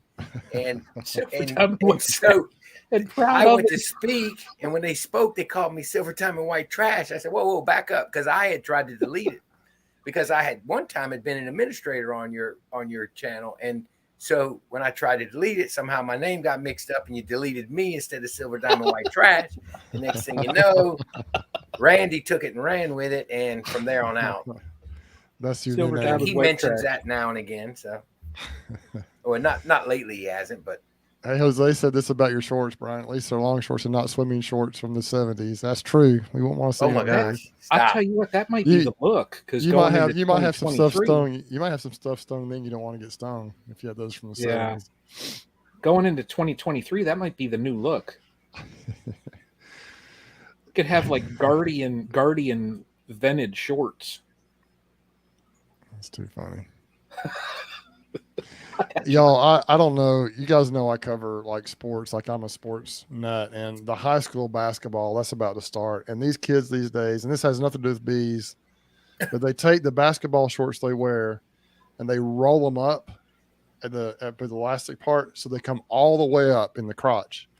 And I mean, it's just it's the craziest thing. I don't know why they do it, but it used to be it was cool to have long basketball shorts, and now they have the regular long basketball shorts. But they roll them way up. It's just Oh like, my, what are y'all doing? I don't know. It's hilarious to see. They'll be sitting over yeah, there. It's just so funny. They roll them up from the top, so it just pulls all the way up in the. It's just nuts. I don't Anyway, understand I that. digress. Let's get back to bees. You digress. Anyway, You Terry, thanks digress. so much. Thanks so much for that jacket, and we will get that out. I'll get that information to the winner, and we'll go from there. Oh man, Anybody rain. have any? If anyone has any questions for us, any questions we can answer, just put them in all caps in the comments, and we'll try to grab those for you. Brian and the G string. It did digress Oh my quickly. gosh, stop! Y'all need to stop. Oh goodness, y'all. Anyways, At least they aren't sagging. yeah, wow. Back to bees. So I'll Yeah, tell you, this is a interesting comment here. I work my horizontal hive in shorts and very seldom get stung. That is a point because the way that the horizontal hive I have from horizontal bees, you work it from the back, and the bees are going yeah, out the front. Plus, it's off the ground a little bit, so and plus I have the real kicker is I've got one of Greg's Pepto Pink Queens in there, so I anticipate no issues trying to work those things, maybe even without anything, any type of protection on. So we'll see how that goes as we move forward. But when we're talking about protection, though, like when you're working your bees, it's like I think it's important everyone understand that a lot of people prefer not to wear protection when they work their bees. But I think it's always important, no matter how nice your bees are, typically to have something around or available look at this. in case things go south. What do you? Yeah, I don't know what's going on, Brian. I thought you Yeah, were just it's trying to. no, it's given me problems for some reason. Did you see that question from Joe Jackson? Joe Jackson. It says, "Does OA go bad?" I That's a would good think, question. what is it? The material safety data sheet? Isn't there what MSDS sheets? SDS nowadays they've evolved. Oh boy, I just Yeah, I know. dated myself. That's a good question. I'm not sure the answer to that question. I usually use mine up. I've had some of mine for a year or two, and it seems to work fine. But Mhm. it's so inexpensive if from various sources that it'll, if you have a concern about that, you can just order some more. Where I get mine from, I don't know. It's probably not supposed to say where I get it from, but you can get it Yeah, on Amazon. You can get it on Amazon, and Right. it's easy to get. I know that there are some officially approved OA, but it's just the percentage. I think it's the exact same stuff. It seems to work well. Received a call from an investor wanting to ask questions about American Foulbrood vaccine. I don't know anything about it. whoa, man, a vaccine. See, that's the thing is, as I read, and I don't know if Ian's still on. He's real good with this stuff. It's just like the mite situation with the viruses they vector. As I understand it, bees don't build immunity. They use interceptors, RNA that blocks the virus, and when it's finally overrun, the interceptors can't take it anymore. They don't necessarily build immunity. So it makes me wonder what vaccine and what in the world would it be vaccinating? I mean, would it be some kind of prophylactic for the hive itself, for the comb? I Yeah. mean, how's the larvae if a bee can't build it? As I read in that way, how would I mean, because like I don't know if they can't build immunity. How are you going to? That's Yeah, a I don't strange. know. That's interesting. Never heard. Yeah. How We you have do a Look at this. It's a Check world this out. traveler. Greg made it. We made it in Wow. here. Hey guys, hey Mike, how's it going? That's well, Greg. How are you doing? Pretty good. Tell us what you're up to, man. Well, Mike, thanks for jumping in there and taking the wheel there. I'm glad you could get on there on short notice there. Greg, you got that wrong. It's not How's Mike. that? You notice in the parentheses there by his name, it's silver diamond white trash. Mike does not look pleased with that. No, it's good. It's good. It's mine. It's me. He put it in there. He owns If it. you're He's going to be he's known for owning. something, then I guess He it could be owns for it. that. He owns it. He's owning it. You got to Yeah. get recognition for something. You know How are you Besides fellas how doing? to.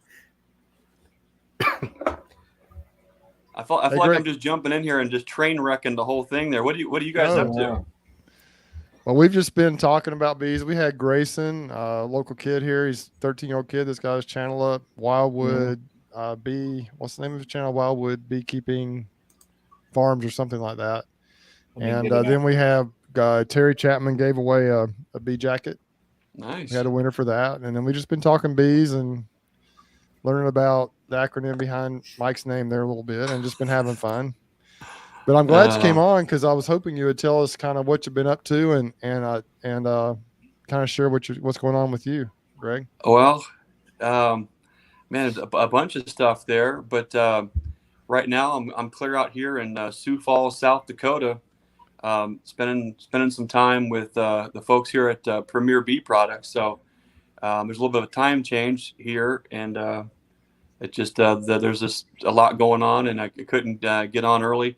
And I kind of, when you're packing for a trip, I left everything at home to do a live stream. So I'm just winging it here from the phone, but I'm just out here seeing the facilities and all the things that they got going out here, and filming some collab videos and just and enjoying the great state of South Dakota. So Cool. it's definitely pretty cool. Would you be able to share briefly with us kind of what Premier is doing differently than what they've done in the past? I know that there are some new products out. Are you able to share that with us? Yeah, a little bit I can. If you go back to the early interview that I did with Jeff Johnson, it's pretty neat to hear how Premier got started. Jeff was dead set on building a better mousetrap, and so they came up with a whole new approach to beekeeping foundation, which is interesting because Jeff was completely detached from the beekeeping market and beekeeping. He came at it from a completely different angle to build to build the company. And there's a lot of takeaways from something like that on detaching from a situation, looking at something with fresh eyes, and then providing solutions to some of the problems that are there. Of course, you guys are all familiar with Premier Bee Products, with their foundation, and how well that's performed for so many folks across the country. I don't think we even need to probably go into that, but they, one thing Jeff does really well is he can look at a situation and say, hey, where are there problems? Where can we provide solutions, and where can we provide a product that the bees will choose and that helps beekeepers in a certain way? And you guys have all seen the new Pura lines of hive bodies, which is a completely different approach to bee boxes. Brian, you got one back there, looks like. Yeah. Yep. Man, I want to get one. I need to contact them and get one. What's interesting? I know Mike and Bruce, Brian, you guys have all assembled boxes. And maybe you've done it all the way from rough cut, where you're cutting the rabbit joints, you're putting things together. You know what it's like to build a box from scratch. And the joke with beekeepers is that, don't obsess over the details, because we're not building furniture, right? I don't know if you guys have ever said that. It's a running joke when you're building stuff, because there's always going to be nuances. There's always going to be little things that are maybe just a little bit off when you're building your own boxes. The thing is, Premier is building bee boxes almost like furniture. They've got really beautiful dovetail joints, which is just not a common joinery system. Those rascals go together. They're tight.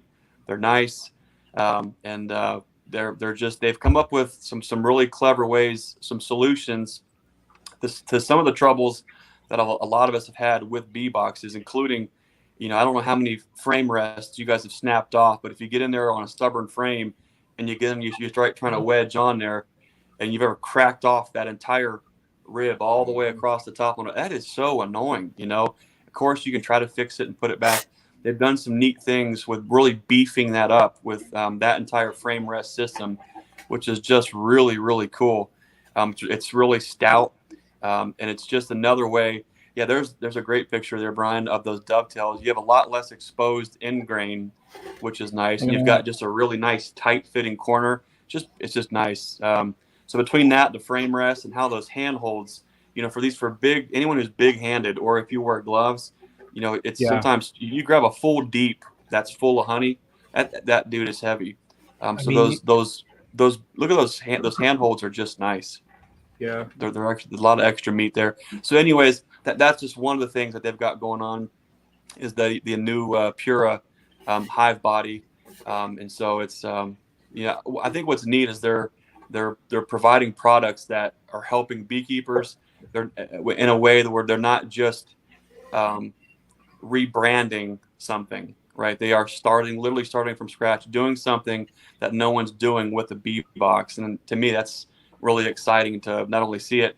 We've got to trial those boxes all year long, and they are tough. They are good boxes. So, is the foundation the Pure comb? Is that what they call it? Foundation is it the same as the Premier Foundation? Pure Cell, is it the same? Right. Yep. They're just working on, I think, creating some more consistency and uniformity with their overall branding, with things like that. And there'll be a lot more to talk about that as we go down the road there. But cool. Yeah. So so we're having a good time out here, just meeting with all the folks. We're working with their crew and their team just to see all the details, all the things that they're doing to be able to provide that kind of a product's pretty cool. Mm-hmm. So, of course, and we're in the great state of South Dakota. So if anyone has ever been in the Sioux Falls area, you guys probably maybe Sioux Falls is known for upland bird hunting. There's just a phenomenal population of quail and pheasant out here. So we're gonna go have some fun next couple of days and just enjoy the wildlife and enjoy the company of each other and just have a good time. So good stuff. You came in right on the tail end of and I'm gonna kind of just change the subject here. You came in around the tail end of a discussion on protective gear, and it had digressed to the point where we were talking about Brian working bees in a guardian bee jacket and Speedos, and so that's where we were at when you came. Totally. Yeah, we're working on trying to get that filmed there, but for some reason, every time we put a camera on Brian in Speedos, something happens to the lens. It cracks. The camera stops working. We need Mike. Something's happening to me right now when you're talking about it. It's not good. Mike, I enjoyed watching your new video, Mike, there with the rain, the pitter patter, and seeing all that. Yeah, I love that. That wasn't planned, but it worked out. Yeah. Yeah, it was neat. Your bees looking pretty good there, Mike? Yeah, man, they're looking fine. I don't usually have huge colonies going in the winter, but they're looking healthy. They're all flying. They're working the pollen off the goldenrod. They're now shutting down, and they're doing good. Looks like they're good and heavy. That's what I'm happy about. Yeah. Greg, can you see that question from Lisa Grammy? It's said, what kind of wood are the boxes made out of? I've got the website up, and it's commercial grade Eastern white pine. That's it. Locally sourced right here in the USA. Yep. Beautiful boxes. Yeah. All right. Yeah, they're the frames too. There's a lot more information that's going to be coming out and a lot more detail, but just absolutely beautiful frames too. What they're doing to make, they've already gone above and beyond to make plastic foundation even better. They're making bee boxes even better, and they're also getting in and making frames even better. So they're really providing a lot of opportunities to provide some really solid, long-lasting products. And that's pretty cool.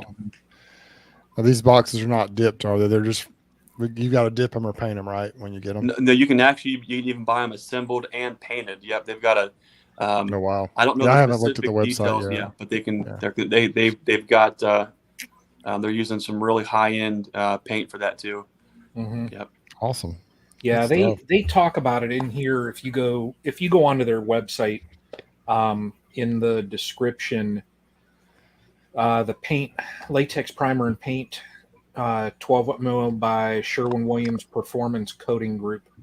So, yeah, they're doing a really nice. I got to see that too. They're just doing a really nice job with all that. So it's pretty. For some, it's neat to have an opportunity to really come out. There's a lot of um, you know places where these things get manufactured and they get rebranded, and you don't have that connection. You don't really ever get to see where they come from, who is actually running the line, the folks that are running the organization, what they stand for, what they are doing for the local community. So for me, it's pretty cool to have a product that we trial and the bees choose it. It's something that we incorporate in our operation, something that we believe so much in that we wanted to make it available for our local folks to be able to see for themselves if that's a fit for them, provide those products for them there locally, and then to be able to come out here to actually see it, actually every bit of it being manufactured right here locally. It provides a connection to a product that it's rare to really kind of have that opportunity to really see where something comes from point A all the way to you. So it's been pretty cool. We have those boxes are going to be available too locally at the shop here. We're working on that right now. So it's neat. There's just I could go on all night talking about all that. I'm not getting paid or franchised or any kickbacks for talking about them. It's one of those things where when you have a product that works so good for you, it's been great to be able to share that, and a lot of folks are liking that too. We have a question here. How does one get their logo on the boxes, or was it just special for you guys? Yeah, great question, Brian. You go first. Yeah. So I did not even know that they were doing this. I got a box in the mail. I had been in touch with them a little bit. I had gotten some emails. I knew that there was, I knew what they were building. I had not seen any. I didn't work with them like what Greg did. I put a little video together for them, and then I got a box in, and I opened it up, and literally, that is the first time. Like I think I have a video. Well, it's the next one that everybody will see. When I open that box up, that is literally the very first time that I saw this box with my engraved logo. I had no idea that they were doing it. So to order one from them, I don't even know how you would go about doing that. I don't know if they want to get into the business of doing that. I just don't know. Now, we do have someone on here that does laser engraving. That might be Matt and Sarah. So I don't know if it's something that they could do, but Greg probably will have more information on that than what I do, just because I have no idea. I don't know if they're going to take orders on that. Yeah, Premier, they've got lots of different markets: commercial beekeepers, sideliners, and the hobbyist side of it. I don't know what minimum quantities are and things like that. I know for what we're doing in our context at scale, as small as that is, when we are buying that product and then selling it to folks locally, we are having our logo is going to be laser engraved on those boxes. So that is an option as far as those price points and what that looks like for most folks. I don't know what that looks like. I think that might be something that's possibly more exclusive for distributors with Premier. I don't know that they can do that for 1 or 5 or 10 box orders. However, the best thing to do is to reach out to Matt Schock there at Premier Bee Products and find out for sure. When I see them in the morning, I'll ask them and I'll let you guys know. But it's just they've got a beautiful setup to be able to do that here. So I think that's just another way that they can continue to provide value for folks. Branding has been a very old school method of doing it, and I love it. We will continue to brand our boxes. but it's neat to have the kind of detail that a laser engraved box can kind of offer. So that's not something that I could fully speak to, and I don't want to say yes, Premier will laser engrave all your boxes, but in the right context and scale, I think that's a possibility. But our boxes that we are working with them for, when those get shipped and come in on the semi, those will have our logo laser engraved on them for those boxes. Wow. That's awesome. We got a super chat from Brian Lee. Thanks, Brian, so much. Brian, we've had a few questions come in. Brian actually asked one up there earlier. I'm trying to find it. Well, I know what Brian Lee did. He did comment on that what we say vaccine on the American Foulbrood. Mm-hmm. And I want to say he said his son was actually working with somebody on that, and it is something in the works. So it'll be real interesting to see exactly how they're channeling that, and what kind of prophylactic that's going to be on for the bees, and how it's going to be interesting. Yeah, he did. He said right here, his son. How would you vaccinate your bees? That's what I mean. Well, not the bees themselves, but they were talking about a vaccination for American Foulbrood. And I saw a comment that Humberto, inside the Hive TV, has a video. Humberto would be the one to talk to about that, because with him having a virology background, I'm sure that he knows some details. Yeah, but I mean, this is even before the thing with this is it's before the bee even forms. That's why it's going to be so interesting to see what they do. It happens while they're in the brood, in the comb, in the cell, pupating. Now, so that's what makes it kind of, and then they never pupate, they die in there, and then they pull it out. So, the bees themselves, like I said, what I read is they use interceptors, the RNA. They don't have an immune system. They can't build immunity. So of course they're looking into being able to get more RNA into the bees. This is something before the bee even forms. So that's why I think it's going to be a really interesting thing. Would that be something that you would have to give to the queen? Maybe so. So then when she lays, right there, they vaccinate the queen. Right. and they'd have to, I mean, once it's infected, it's too late, because, then you got the spores, but it'd have to be before the queen. She'd have to be putting something out through her eggs. Yeah. That's interesting. I don't know. Huh. That's way above my. It seems like for $40 you could put a clean queen in there, and if it was simple as making the queen clean. Yeah, I don't like. And someone asked, about how common is American Foulbrood. I've never heard of anyone around my area. I do know that now this was many, many, many years ago. My grandfather had bees where my hives are right now. This would have been back in 50s or 60s. He had a case of Foulbrood, and he torched the hive and moved on. So, but yeah, I haven't ever seen any kind of American Foulbrood that I know of. We get a little bit of European around here, but the strong hive will take care of that pretty good. Maybe some antibiotics here or there, but I have never seen American Foulbrood that I know of. But hey, there were a couple of questions a while back, and we didn't address them. One of them is there a mineral supplement for bees? Is there a mineral supplement that you guys use at all that you know of for bees? What kind of supplement? A mineral supplement. Oh, mineral supplement.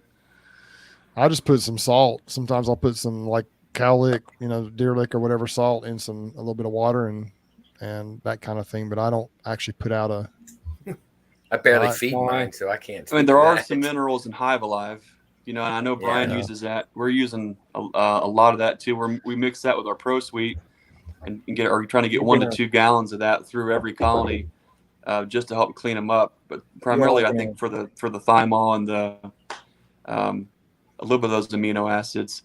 But when I think of minerals, I guess I think to our dairy cows, where we would have like specific minerals and things that we're trying to get to the cows. And then there's another question from Brian Lee that is a while back, but it says, do I use sugar or fondant, dry sugar or fondant during the winter?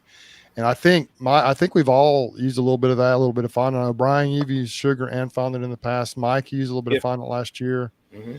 I had some fondant, Hive Alive fondant that actually I think saved quite a few of my colonies last year when they were absolutely starving. I just happened to have some on hand. I was going to wait to use it till this year, but I went into colonies. I think it was probably in February, and they had zero food at all. Like it had warmed up, I guess, and they consumed every bit of food that was in there. And I put that fondant on there, and that I believe saved 30, 40 of my colonies probably that day when I did that. So, but I've the only fondant I've ever used is a Hive Alive. I've never used dry sugar. Yeah.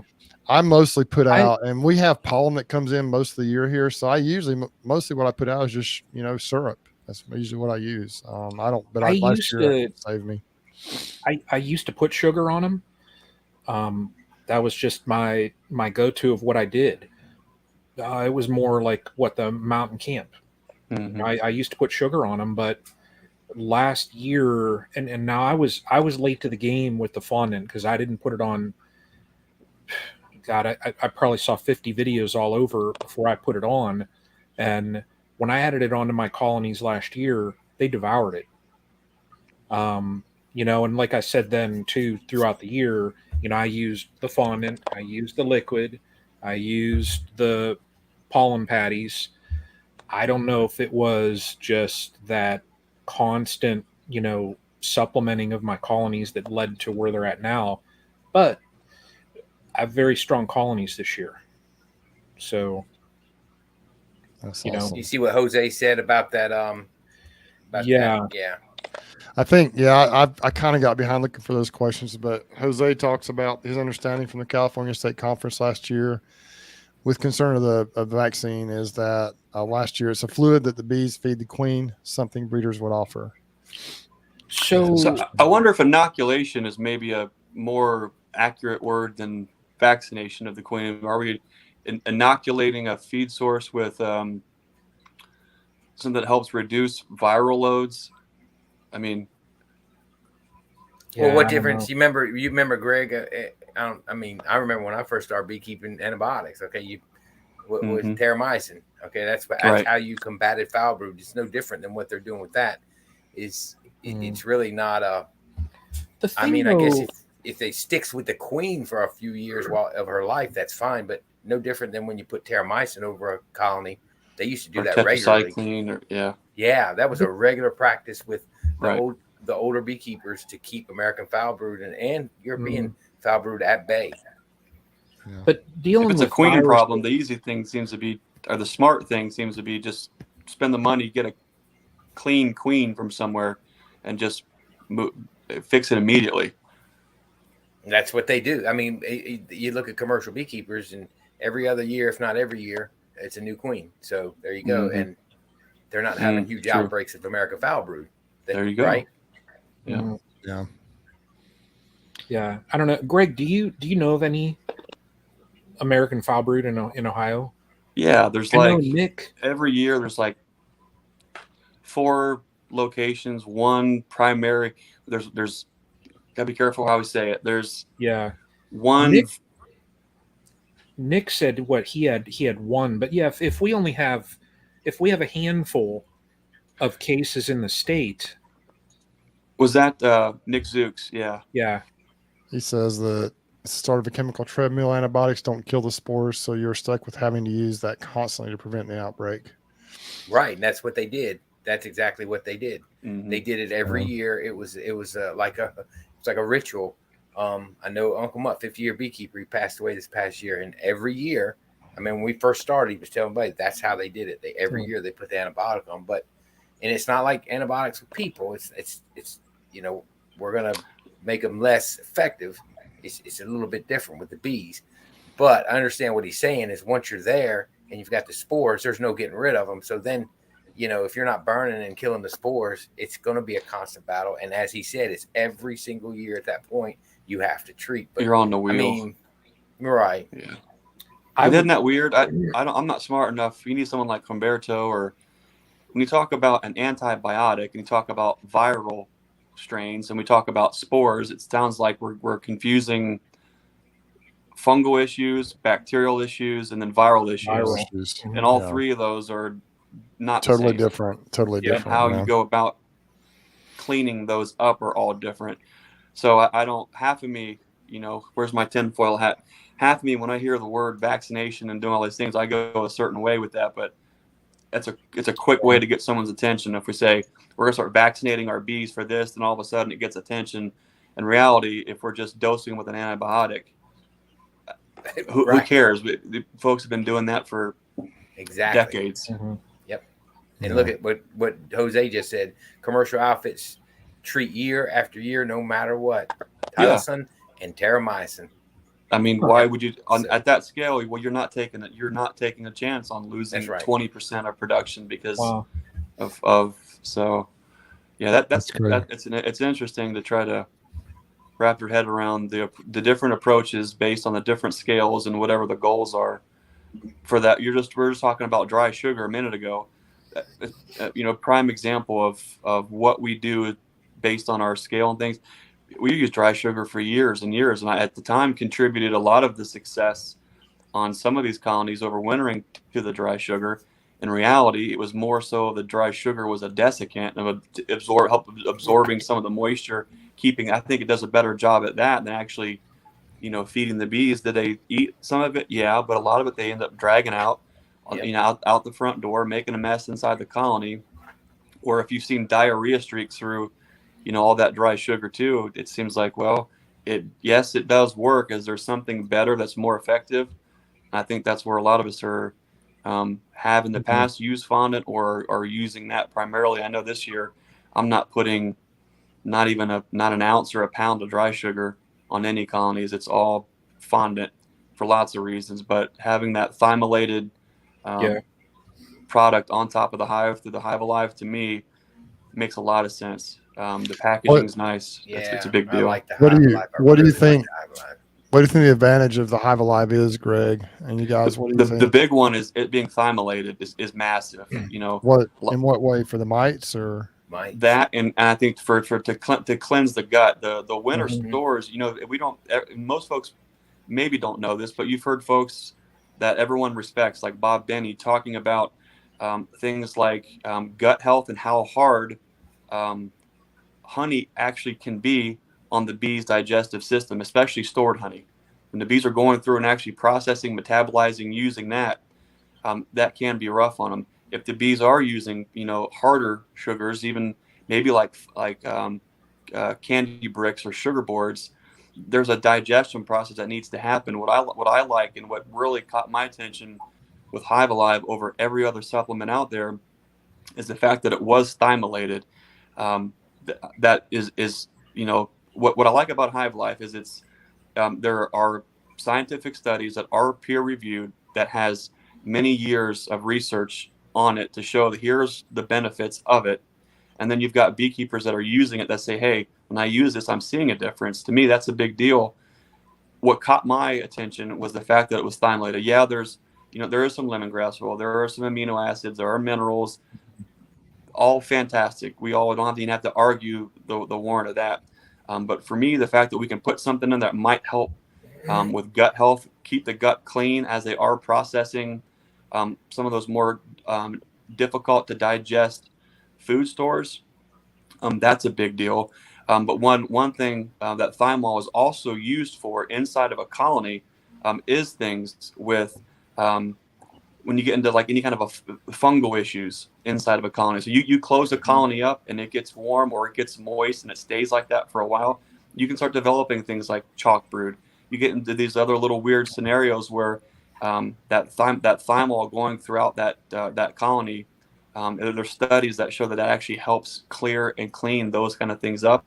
One of the things that the folks at Hive Alive tout, which I'm really interested to see what that does, is also helping with nosema. Now, we've never had a problem with nosema. Of course, you'll see dysentery coming out of the wintertime, the diarrhea streaks and things like that. I've never put that under a microscope to see if there's actually spores in there.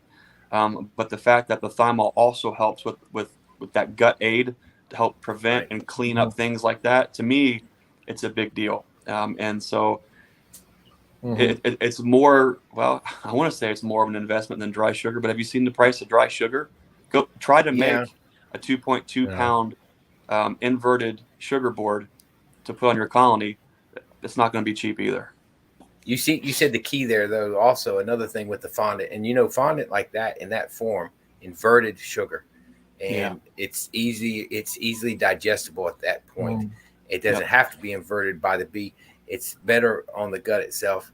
In Europe, they've been doing that type of inverted fondant for many For a years. long time. Yeah. If you look at the skep videos that were out, I think I mentioned this before. There was those skep videos of that Heather beekeeper, the master beekeeper, they call him. And they're brilliant, those guys, how they did it. But that's what they used. Inverted sugar fondant is what they put on those hives years and years and years ago in the winter. And you just could never get it in the U.S.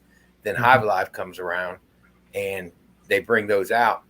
I wanted it more for the fondant itself than the Hive Alive. But the more I'm like Greg, the more I read about the Hive Alive, I'm thinking, I don't know. We don't have problems with cleansing flights and things of that nature. Shoot, like I said earlier, we're getting wild mustard in January. Yeah. But but how can you argue with something that's cleaning out your bees anyway in the few times or not, even if it's down here? So let me ask you this. I guess in my situation, Mike, I'm in a similar situation to you. I've never used anything like that until last year. I just did it as an emergency, and I happen to have some. But what are you going to use it? How much are you going to use? How often are you going to use it? Is it going to be something you leave on there all winter, or just a time or two during the winter, or what are you going to do? That's what I'm going to do. I'm going to wait till around December, January, and I'm going to go ahead and slap it on there, and more of a boost than anything, just to keep them, kind of an insurance policy, just to keep them secure.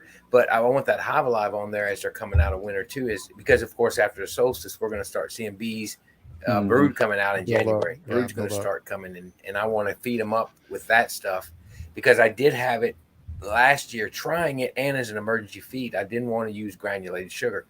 I hate putting granulated sugar on my colony. Now, I'm speaking from the South, so I'm not speaking to anybody up north. I know you have to do what you have to do, but I used to say emergency feed is exactly that. It's emergency.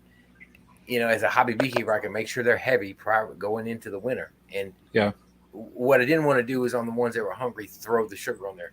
So I put it on there and saw how well it worked. And honestly, it lasted very well on hungry hives. It really did. I was surprised, right? They don't consume it really quickly either. It's like it takes some time to work at it. It's on demand. So did you feel, and I'm going to ask you guys later too, but Mike, did you feel like the bees built up on it, or it just mostly kind of kept them strong and steady? Did they start brooding up? For me, it kept them strong and steady, I feel like. And that's why what I'm going to do this year, since I bought an extra few cases to be sure I had them, and my hives ended up all heavy except for 3 now, I'm just going to spread it out all over all of them and make sure everybody's got a patio on around January and for that health reason. You guys up in Ohio, Brian, it seemed like last year you kind of kept some sugar in there and some Hive Alive throughout the winter. Are you going to do that again, or just kind of keep the fondant on there? Or how are you going to, Greg, you're kind of with your commercial business, what are you guys going to do with the fondant? How are you going to incorporate it? I'm just going to use fondant. I'm not going to mess with dry sugar anymore. Will you just kind of keep it on there all the time, or will you just? Is that what you're going to do? I'm putting it on mine now. If they don't need it, they're not going to take it. I had one last year that they only took about half of, that fondant patty. What is it? 2 pounds, 4 ounces, whatever. The others devoured it. I mean, they cleaned out even little corners.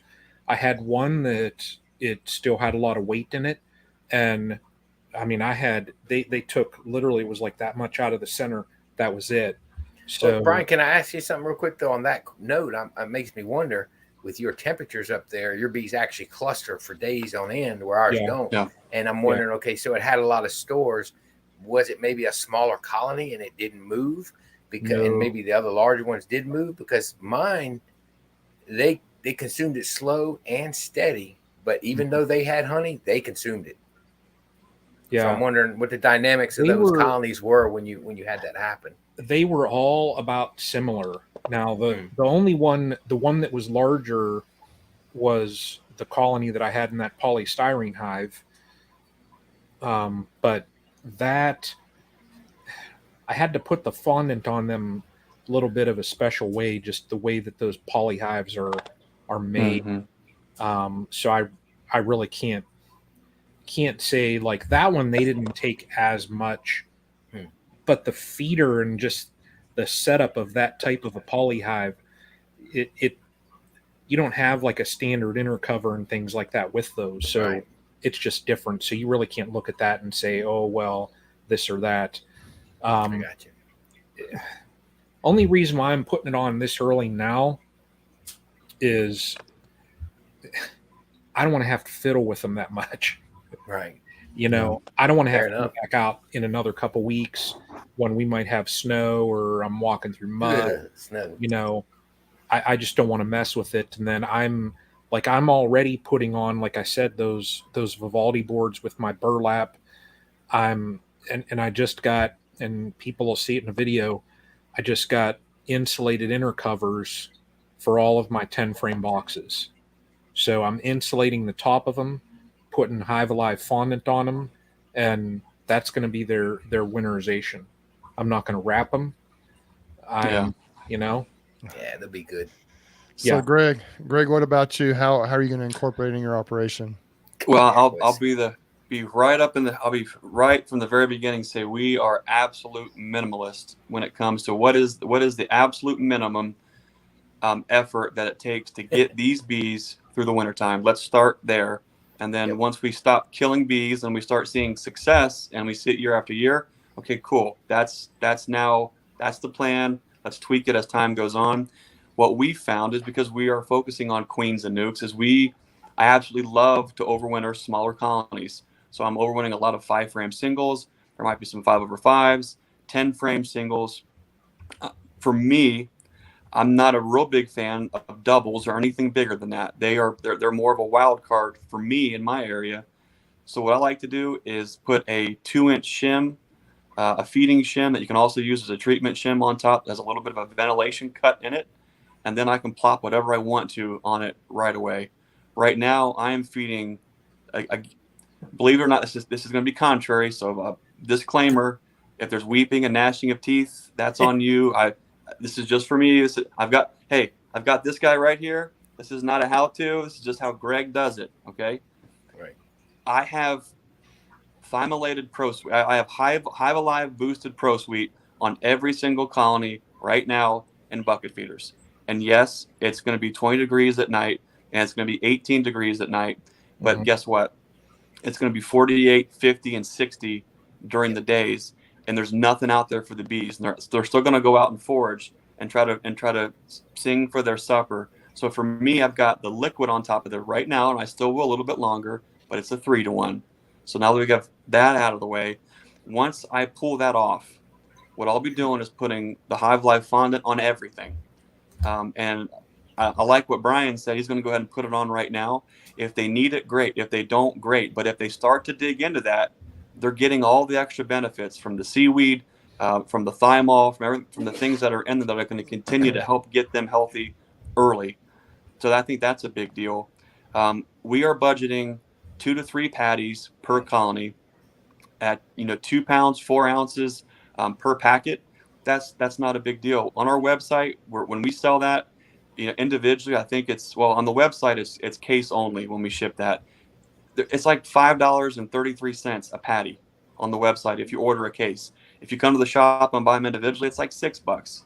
So when you factor in the time that it takes to mix anything up, the fact that you're using sugar that's not inverted and that has nothing else in it to help with the bees' digestion, to me, $10 or $15 a colony at 200 or 300 colonies, if that's going to help give them what they need, great. And guess what? If they don't use it, cool, because when it gets warm, they will. But on smaller colonies, they seem to hit the ceiling faster, right? So as they're moving and burning through their stores, they're going to hit the top of that box before any other colony will. So if I've got that fondant right on top waiting on them, on those warm days, if they do go up and hit it, great. They can just go to town and mow down on that fondant, and I can quickly crack a lid and pop a new one in. And I can do that all winter long if I have to, and I'm not worried about it. That is an expense for me that is 100% worth it, because when these bees are busting at the seams coming out of the spring, I know their gut health is going to be right. I know they're going to be well fed, and for me, that means that's more brood, that's more bees to make splits, that's more bees to support raising more queens. So for me, it's a win-win to go ahead and start putting that on just as soon as this weather breaks.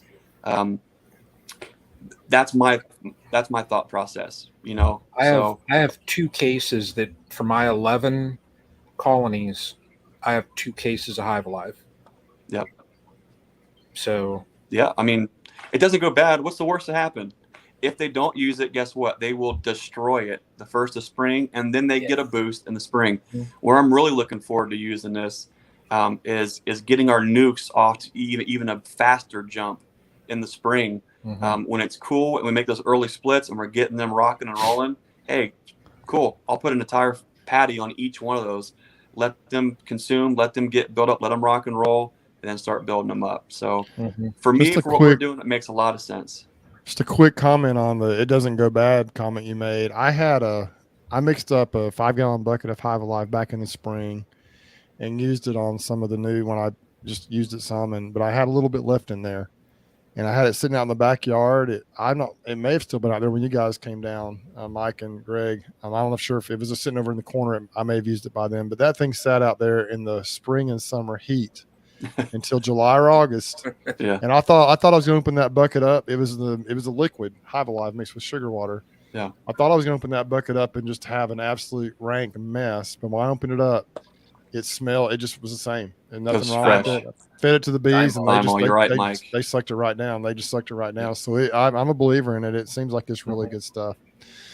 Well, we are at 2 hours plus a few minutes, and man, it's just amazing. It always goes by fast. I was telling Brian earlier, I think I mentioned to him, man, we're going to end it early. We may end it early, and maybe an hour and a half, and it never turns out that way. We've had a really nice chat tonight, and it was good having Grayson on. Greg, I'm glad you're able to check in, and especially appreciate you, Mike, for coming on at the last minute. And thanks, Mike. Man, some good information tonight. We've had some fun, and we've talked about some crazy stuff, but we've really gotten into some pretty intense stuff that's really, hopefully, will be helpful to folks. And Terry Chapman said I was the cutest one of all, so there you go. That worked out. Well, look around you, Mike. I mean, that's congratulations, but that's not real hard to do. I'd also like to congratulate James Miller for winning that bee jacket. I'm going to send that information out to him, and thanks, Terry, for offering to give away a Guardian bee jacket tonight. So, Mike, you got any words of wisdom for us as we close this thing out? Oh, no, not really, man. Hope everybody's bees are doing good. Let's get on into this winter and see what it holds. Get your bees ready to go. And man, I'm excited for spring already. I've had a good enough break. Yeah, I haven't, but it's coming whether or not we want it to. It's coming. Yeah, Brian, I appreciate you guys having me on, dude, by the way. I really appreciate it. It's always an honor. Brian, what you got for us, man? I'm just going to wrap things up. That's it. Like Mike, I mean, I want next year to get here. Yeah.